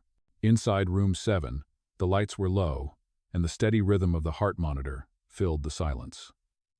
Grant Carter sat upright in bed, the faint glow from the monitors reflecting off his pale face. His mind raced with memories half formed and half lost. Beside him, Nurse Anna Monroe sat quietly, watching over him as she had for months, though now her heart carried the weight of secrets that went far beyond medicine. "You have not slept," she said softly. He looked at her, eyes sharp despite the fatigue. "Neither have you." She managed a small smile. "Maybe we both forgot how." His hand tightened around the blanket. "If Nathan already took the evidence, then he has control. But there has to be another copy. I never trusted him completely. I remember leaving something with someone else." "Who?" she asked. He frowned, searching his memory. "A friend." No, a journalist named Michael Hayes. We met 2 days before the crash. I gave him partial documents and told him to hold them until I called. And you never did, she said quietly. Because you never got the chance. He nodded. If he is still alive, he might still have them. Then we find him, she said. But first, you have to get strong enough to leave this bed. He gave a faint laugh. I have the best motivation in the world. Oh, and what is that? She asked. His gaze softened. You. The simple word sent warmth through her chest, though she quickly looked away. Then I guess you better not disappoint me. Morning came gray and heavy, and Dr. Harris arrived to conduct another round of tests. Mr. Carter, he said, reviewing the chart. Your progress is ahead of schedule, but I advise caution. Too much exertion could set you back. I will take that under consideration, Grant said dryly. Dr. Harris sighed. You are not a patient who listens easily, are you? Not when I have things to fix, Grant replied. Then fix your health first, the doctor said firmly before leaving the room. Once they were alone again, Anna turned to Grant. What if this journalist is in danger? If Nathan knows about him? Then we are already running out of time, Grant interrupted. I cannot sit here while he destroys everything my father built.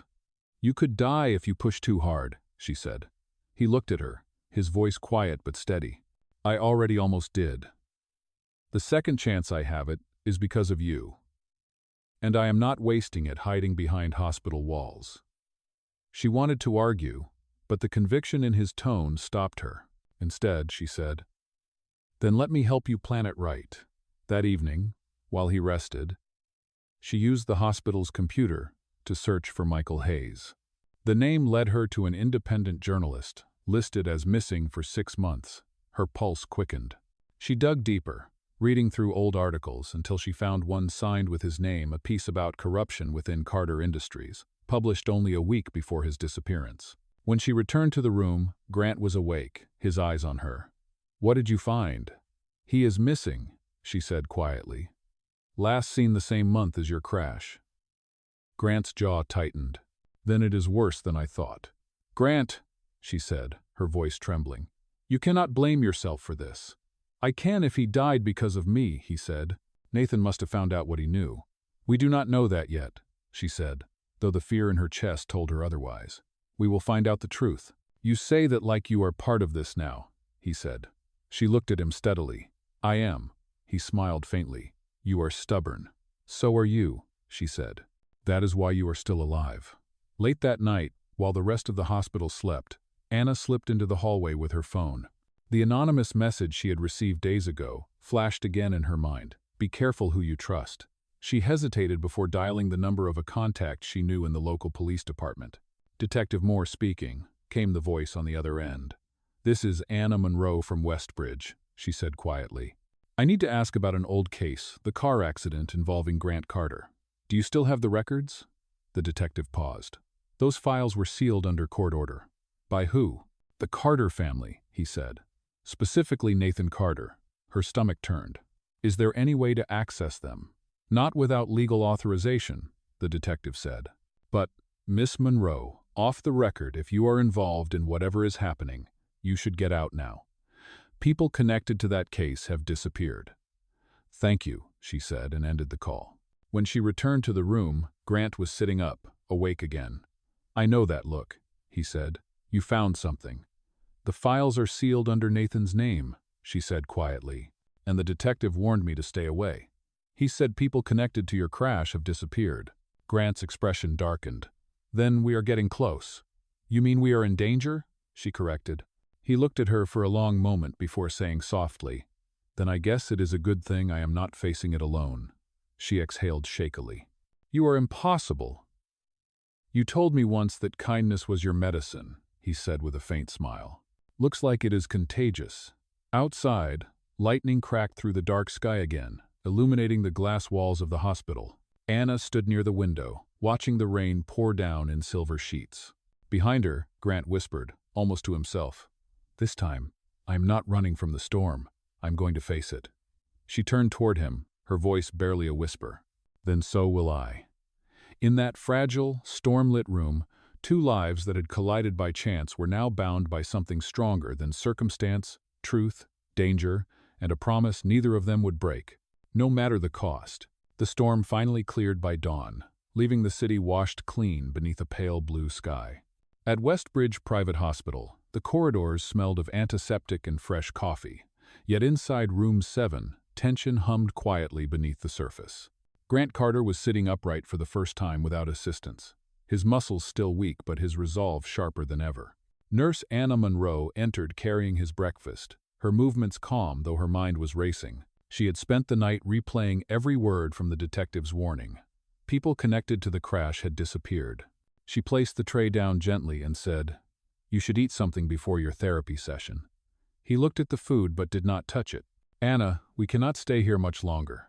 If Nathan controls the police, the hospital is not safe." "You are in no condition to leave," she said quickly. "You need medical clearance, and your body is still healing." "My body will catch up to my will," he said firmly. "If Nathan learns we are digging, he will come after us." She hesitated, torn between fear and logic. "Grant, if we vanish from this hospital, they will assume you are unstable. You could lose everything legally." "I already lost a year of my life," he said, his voice steady, but filled with quiet fire. "I will not lose the truth, too." Before she could respond, the door opened. Helen stepped in, holding a folder. "Morning," she said cheerfully, though her tone faltered when she noticed the tension. "Everything all right?" "Just a difference of opinion," Anna said quickly. Helen placed the folder on the table. "Dr. Harris wanted these lab results reviewed. He will stop by in a bit." "Thank you," Anna said. Helen gave a small nod and left, her expression curious but unreadable. As soon as the door closed, Grant looked at Anna. "What if the journalist's files were backed up somewhere online?" "That would be logical," she said, frowning. "But how do we access them without alerting anyone?" "Michael Hayes had a pattern," Grant said slowly. "He used cloud drives linked to phrases from his articles. Search for his last piece. The one about corporate corruption." Anna opened her phone and began typing. The article appeared quickly, archived on an old news site. The headline read, "Behind the Curtain, What the Board of Carter Industries Does Not Want You to Know." At the bottom of the article was a quote from an old novel, "Truth sleeps, but never dies." She entered it into the search bar and gasped softly as a link appeared in an encrypted drive. "Grant," she whispered. "I think this is it." He smiled faintly. "You are better at this than most detectives." "Do not jinx it," she said, tapping the screen. The drive demanded a password. "Any ideas?" "Try his mother's name," Grant said after a moment. "Lillian Hayes." She typed it in, and the screen flashed green. Files began to load: spreadsheets, audio logs, scanned contracts. The date on one folder matched the night of the crash. "We have it," she breathed. "All of it." Grant's eyes darkened as he scanned the titles. "These are records of offshore transfers, money stolen from company funds under Nathan's name." "We need to make a copy," she said, "and hide it somewhere safe." "Send it to yourself," he said, "then delete all traces." She hesitated. "If someone tracks this, they already know too much," he interrupted. "Do it." She uploaded the files, then wiped the browsing history from her phone. When she looked up, he was watching her quietly. "You just crossed a line for me," he said. She met his gaze. "Maybe some lines are worth crossing." For a moment, silence filled the room except for the faint hum of machines. The connection between them felt stronger now, forged not from routine or sympathy, but from trust built under pressure. Before either of them could speak, Dr. Harris entered.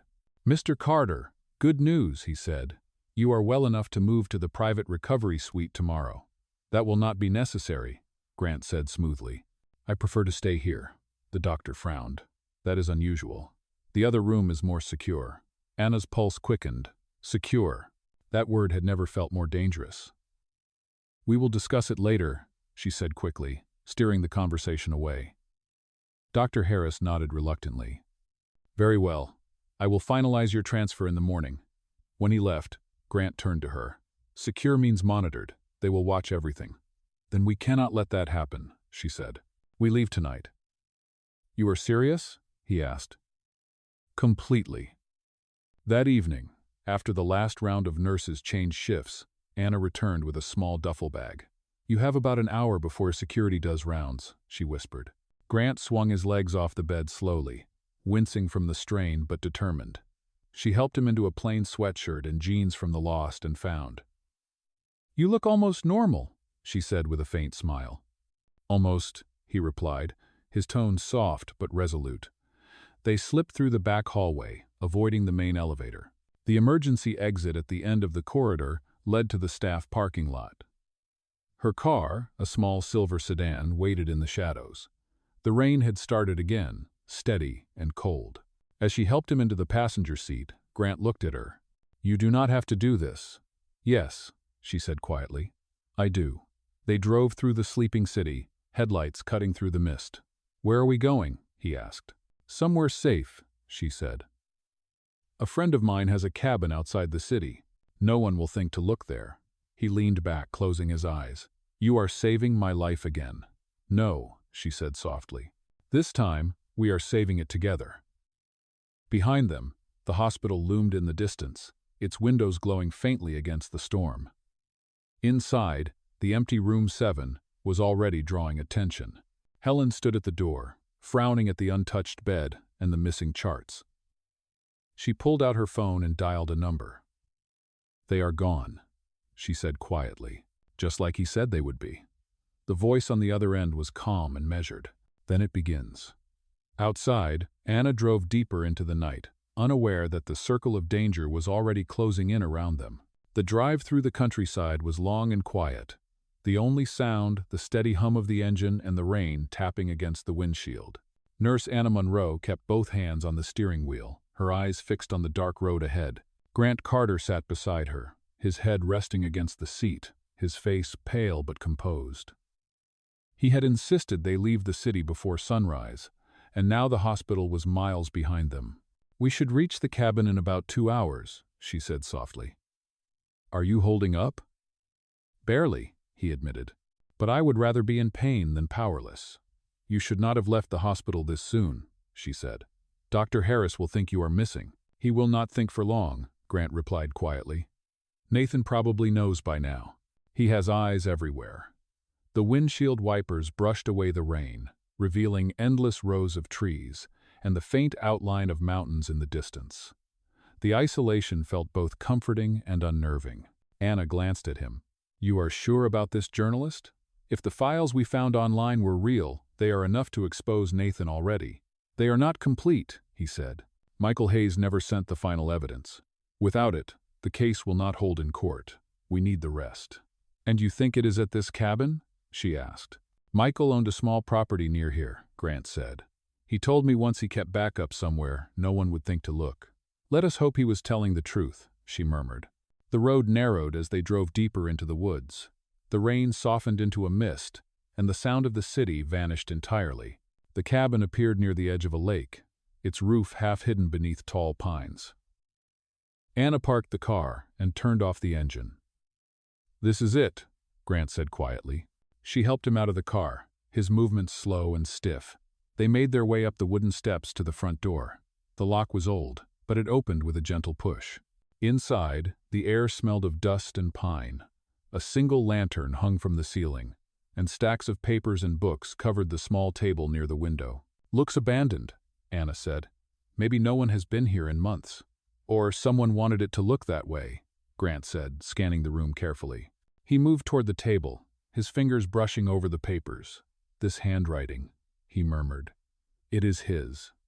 Anna followed his gaze and spotted a leather notebook beneath a pile of envelopes. She opened it gently, revealing pages filled with notes, dates, and newspaper clippings. "These are all about Carter Industries," she whispered. "He was investigating your brother." "Keep reading," Grant said. Halfway through the notebook, she found a page marked with a red line. Written in neat letters were the words, "If anything happens to me, trust the nurse." Anna froze. "Grant," she whispered. "This is about me." He looked up sharply. "What does it say?" "It says he met someone from the hospital, a nurse who treated Carter family employees after an accident years ago. He wrote that she was honest, someone who still believed in integrity." Grant's expression softened. Then he must have meant you. She shook her head. I never met him before. Maybe he knew about you through someone else, Grant said. He was careful about his sources. As they continued searching, a faint sound outside made them both freeze the crunch of gravel under tires. Anna's heart skipped. Did you hear that? She whispered. Grant limped to the window and peered through the curtain. Headlights cut through the trees, stopping near the road. A dark vehicle sat idling in the rain. They found us, he said. How? The hospital, she breathed. Helen must have told someone. Grant moved quickly despite his pain. We have to go, now. She grabbed the notebook and the folder of documents from the table. Back door, she said. They slipped out into the cold night, the rain falling harder again. The forest was thick, the wet earth soft beneath their feet. Behind them, car doors slammed, and voices shouted through the trees. This way, Grant said, pointing toward the lake. They moved along the narrow path, their clothes soaked, their breaths visible in the cold air.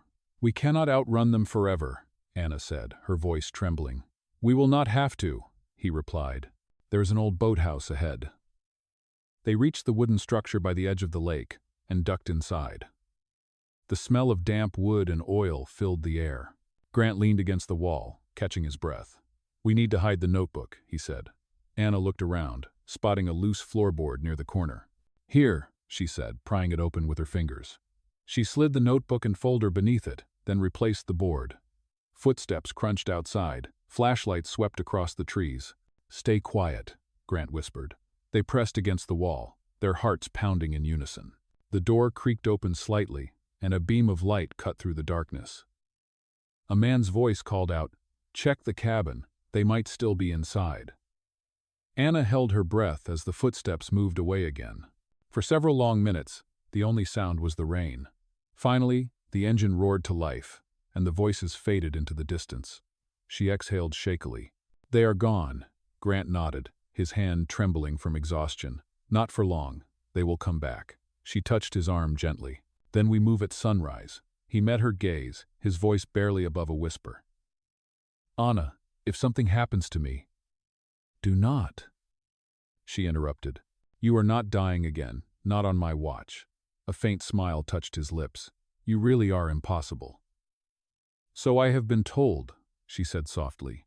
As the rain slowed, the silence between them felt heavier but strangely comforting. They sat together in the dim light, the scent of pine and rain filling the air. Somewhere outside, thunder rolled in the distance. The world had grown small. A nurse and a man, once trapped between life and death. Now bound by danger, trust, and something neither of them dared to name. The storm had not ended. It had only changed form, and both of them knew that the dawn ahead would bring a reckoning they could no longer run from. The first light of morning crept across the lake, turning the mist into ribbons of silver. Inside the small boathouse, Nurse Anna Monroe stirred awake to the faint sound of rippling water and distant birds. Her neck ached from sleeping upright, and her clothes were still damp from the night before. Grant Carter sat beside her, his eyes open, his expression calm but alert. He had not slept at all. It is morning, she said softly. We made it through the night. Barely, he replied, his voice low but steady. They will be back once they realize the cabin is empty. Anna rubbed her hands together for warmth. We have to move before that happens. There is a road a few miles west.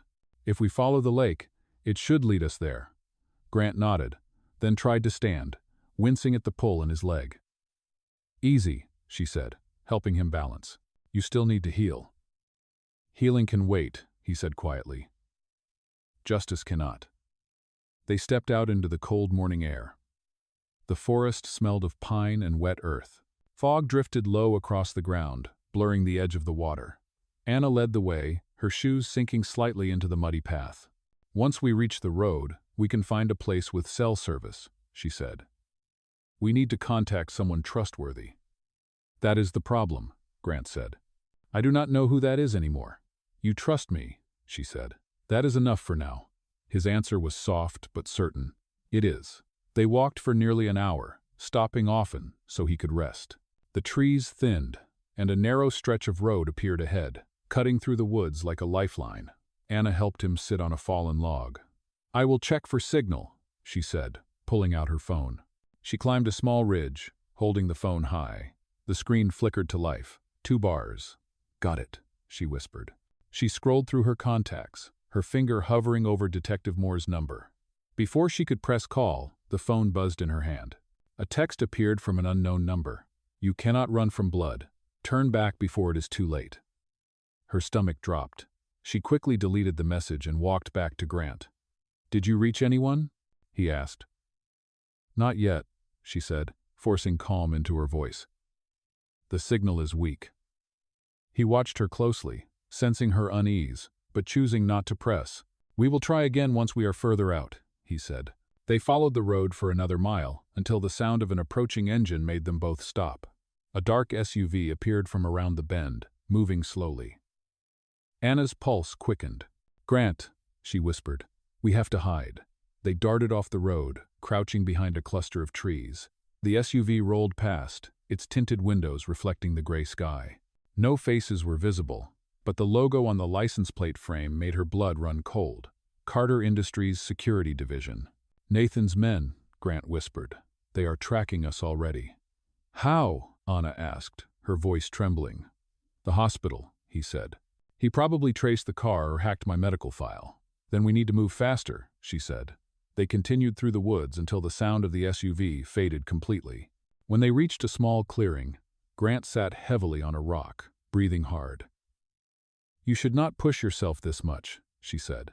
"If your body gives out, none of this will matter." He looked up at her, a faint smile breaking through the exhaustion. "You sound like my conscience." "Someone has to be," she said, trying to hide her worry. She glanced toward the trees, then back at him. "We need a plan. Once we get cell service again, I will call Detective Moore and send him the files. Even if we cannot prove everything yet, it is enough to start an investigation." Grant nodded. "And what about us?" She hesitated. "We keep moving until we know it is safe. I have some cash and a friend in the next town. We can stay there until we figure out the next step." "Anna," he said softly, "you realize you are risking your career, maybe your life for this." She met his gaze. "I know, but I made a promise to never leave someone alone when they are fighting for their life. And this time, it is not just your life at stake, it is the truth." His expression softened, and for a long moment, neither of them spoke. The quiet between them felt fragile, like glass holding back the weight of everything unspoken. Then, from somewhere in the forest, a branch snapped. They both froze. Anna's eyes darted toward the sound. "Someone is here." Grant struggled to his feet, his body trembling with effort. Another sound followed footsteps, slow and deliberate, moving closer. She scanned the tree line, her pulse pounding. "We need to move," she whispered. They turned toward the path leading deeper into the forest. But before they could take another step, a voice called out from behind. "Anna Monroe." She spun around. A man in a dark coat stepped into view, his expression calm but dangerous. "You have something that does not belong to you," he said. Grant moved in front of her, his voice steady despite his weakness. "If Nathan sent you, tell him he failed once already." The man smiled faintly. "Nathan does not fail twice." He reached into his coat, pulling out a small device, a phone jammer. "No one will hear you out here." Anna grabbed Grant's arm. "Run," she whispered. They bolted toward the trees, the sound of pursuit close behind. Her breath came fast, her heart pounding as adrenaline pushed them forward. The forest blurred around them, branches whipping against their faces. "This way," she said, spotting the faint outline of an old ranger station ahead. They stumbled inside, slamming the door shut behind them. The air was thick with dust, and the wooden walls creaked with age. "He will find us," Grant said. "Then we make him work for it," she replied, her voice trembling but resolute. They looked around the room, an old radio, a map pinned to the wall, and a cabinet filled with first aid supplies. Grant's gaze met hers. "If we make it out of this, Anna," he said softly, "you should know." "Save it," she interrupted. "You can tell me when we are safe." Outside, the footsteps drew closer, slow and deliberate, like a predator savoring the chase. The storm clouds returned overhead, thunder rumbling in the distance. Inside the ranger station, Anna and Grant stood side by side, breathing in sync, ready for whatever came through that door. The fight for truth had become a fight for survival, and neither of them was willing to surrender. The air inside the ranger station was thick with tension, every creak of the old wooden floor sounding louder than it should. Rain began to fall again, soft at first, then heavier, drumming against the roof like an impatient warning. Nurse Anna Monroe pressed her back against the wall, her hand gripping the edge of a rusted chair. Grant Carter stood beside her, pale from exhaustion but determined. Outside, the footsteps had gone silent. That silence felt more dangerous than the chase itself. "He is waiting," Grant whispered. "He knows we are trapped." "Then he is underestimating us," Anna replied, her voice steady despite her pounding heart. She glanced toward the map pinned on the wall, its corners curled with age. "There is a service road about a mile north of here. If we can get to it, we can flag someone down." Grant gave a faint, dry laugh. "Assuming we make it a mile." "You are not giving up now," she said sharply. "You survived a coma. You can survive this." He looked at her then, his eyes softer. "I'm not afraid for me. I am afraid for you." She shook her head. "Do not be. We are in this together." He reached toward the old radio sitting on the counter. "If this still works, we might be able to send a distress call." She crossed the room, wiping the dust off the dials. The radio was ancient, its switches stiff with rust. When she turned the knob, a faint crackle of static filled the air. She twisted the frequency dial slowly until a weak signal broke through. "This is Nurse Anna Monroe," she said quickly into the receiver. "We are at the old ranger station near Mill Creek. We are being followed by armed men, please. Anyone, respond." Only static answered. "Try again," Grant urged.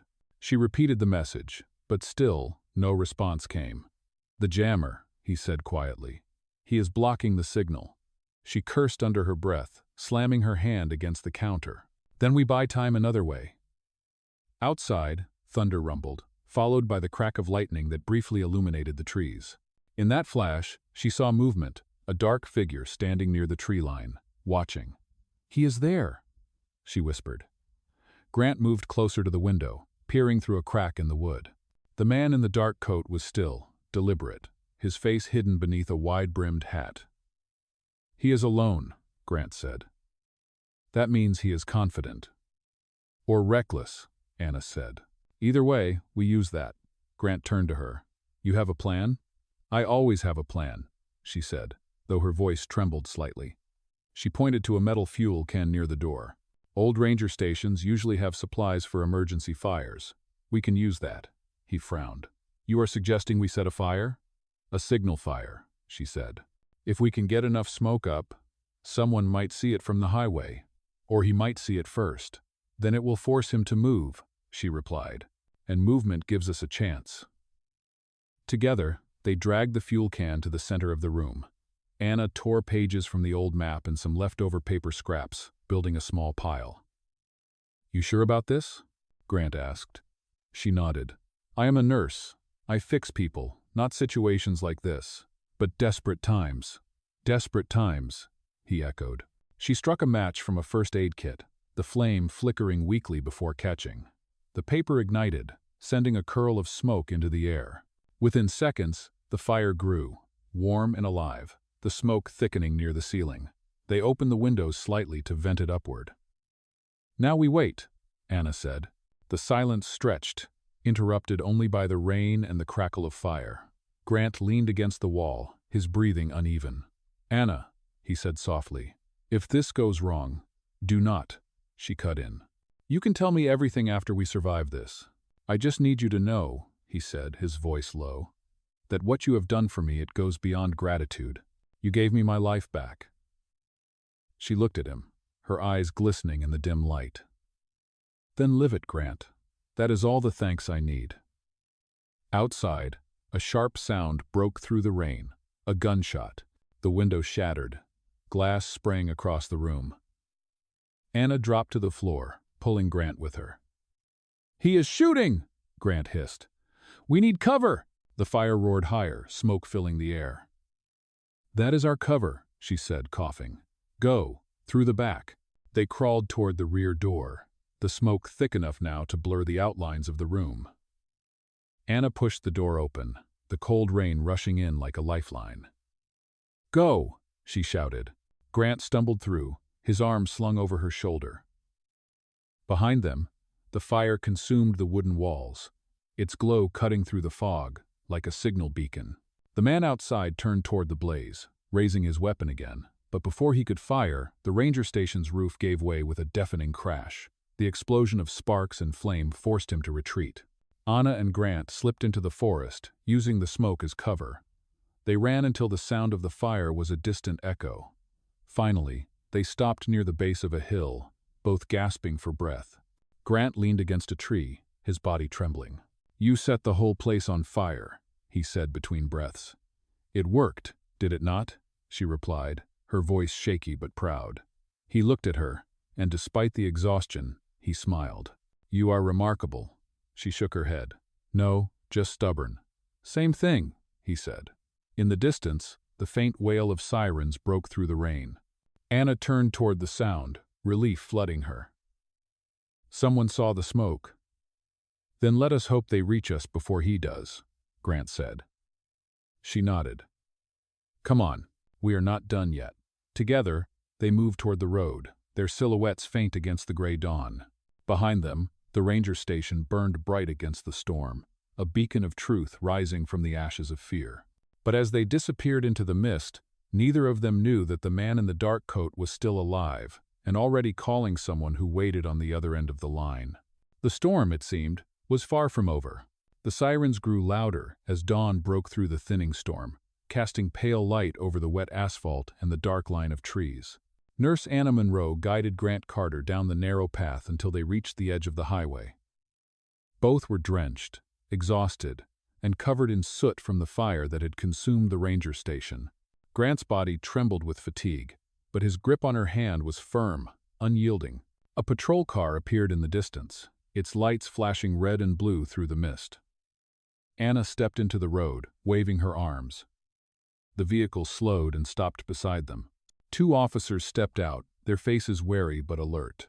"Are you injured?" one asked. Anna shook her head. "We need protection.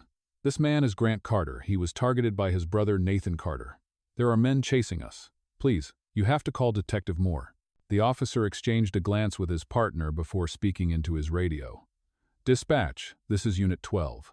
We have 2 individuals requesting immediate protective custody near Mill Creek. One identifies as Grant Carter." The static response crackled. "Copy that, Unit 12. Detective Moore is en route." Relief flickered across Anna's face. The officer opened the car door. "Get in. You will be safe here." As they climbed inside, Grant leaned back against the seat, closing his eyes briefly. "We did it," he whispered. "Not yet," Anna said. "Not until Nathan answers for what he did." The patrol car sped through the forest road, the flashing lights reflecting in puddles along the way. 20 minutes later, they arrived at the county sheriff's station, a squat brick building surrounded by police vehicles. Detective Moore met them at the entrance, his coat soaked from the rain. "Miss Monroe," he said, his tone urgent. "Mr. Carter, I've been trying to reach you since last night. The hospital reported your disappearance." "We had no choice," Anna said. Nathan's men were closing in. Moore's eyes narrowed. "You were right. I reviewed the sealed files after your call. Your brother diverted millions through offshore accounts under shell corporations. But that is not all. The crash that put you in a coma, someone tampered with your brakes." Grant's jaw tightened. "So it was not an accident?" "No," Moore said. "And we have enough evidence now to bring him in. But you will both need to testify." "We have the files," Anna said quickly. "Copies of the data, and a notebook from the journalist Michael Hayes. It proves everything." Moore's expression softened. "Then you just gave us exactly what we needed." Hours later, the sheriff's office was buzzing with activity. Officers moved in and out, phones rang, and computer screens glowed with reports being compiled. Anna sat beside Grant in a quiet corner of the room, a blanket around her shoulders and a cup of hot tea warming her hands. The adrenaline had faded, replaced by exhaustion and a strange calm. Grant looked at her with quiet gratitude. "I do not know how to thank you," he said softly. "You already did," she replied. "You fought to live when it would have been easier to give up." "I would not have made it without you," he said. She smiled faintly. You would have found a way. People like you always do. Before he could answer, Detective Moore returned. Nathan Carter is in custody, he said. We found him at his penthouse trying to destroy financial records. He is being charged with attempted murder, fraud, and obstruction of justice. Grant exhaled, the tension leaving his body all at once. It is over. Not quite, Moore said. The press already caught wind of the arrest. The world is going to know the truth. Grant nodded slowly. Let them. It is time.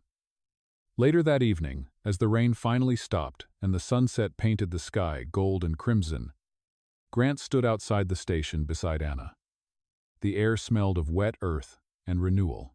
When I woke up in that hospital bed, he said quietly, I thought my life was over. Everything I had built, my company, my name, it felt meaningless. But now, somehow, it feels like I was given a second chance to build something real. She looked at him, her voice soft. What will you do now? He smiled faintly. Rebuild the company from the ground up. Make it what it was meant to be, honest, fair, and maybe take some time to figure out who I am without all the noise. You will, she said. You always do. He turned to her, his gaze warm. And what about you, Anna Monroe? Will you go back to Westbridge? She hesitated. Maybe for a while, but I think I need to see the world a little. I have spent too long healing everyone else. Maybe it is time I let life heal me for a change. Then let me help, he said. There is a foundation I plan to start for medical ethics, patient care, and protection for whistleblowers. I cannot think of anyone better to lead it. She blinked, surprised. You are serious? Completely, he said with a small smile. You are the reason I am standing here. The least I can do is give you the platform to keep helping others. The fading light caught her face as she smiled, a mixture of disbelief and gratitude. You really do not give up, do you? Not on what matters, he said. A soft wind rustled through the trees, carrying with it the scent of rain and pine. For a moment, they simply stood there, two lives that had collided through tragedy, now bound by survival and truth. Anna glanced toward the horizon. You know, she said quietly, for a story that began in silence, this feels like a loud ending. Grant laughed softly. No, he said. It is not an ending. It is the beginning. As the last light of day faded into twilight, he reached for her hand, not with urgency, but with quiet certainty. She did not pull away. Together they walked toward the waiting car, the sound of gravel crunching under their feet like punctuation to everything they had endured. Behind them, the police station lights glowed bright against the darkening sky, a reminder that justice had been served, and that even after the longest storms, morning always comes. And somewhere deep in the calm that followed, Grant Carter finally understood that love and leadership were not about power or status, but about the courage to do what is right and the kindness of one woman who refused to give up on him.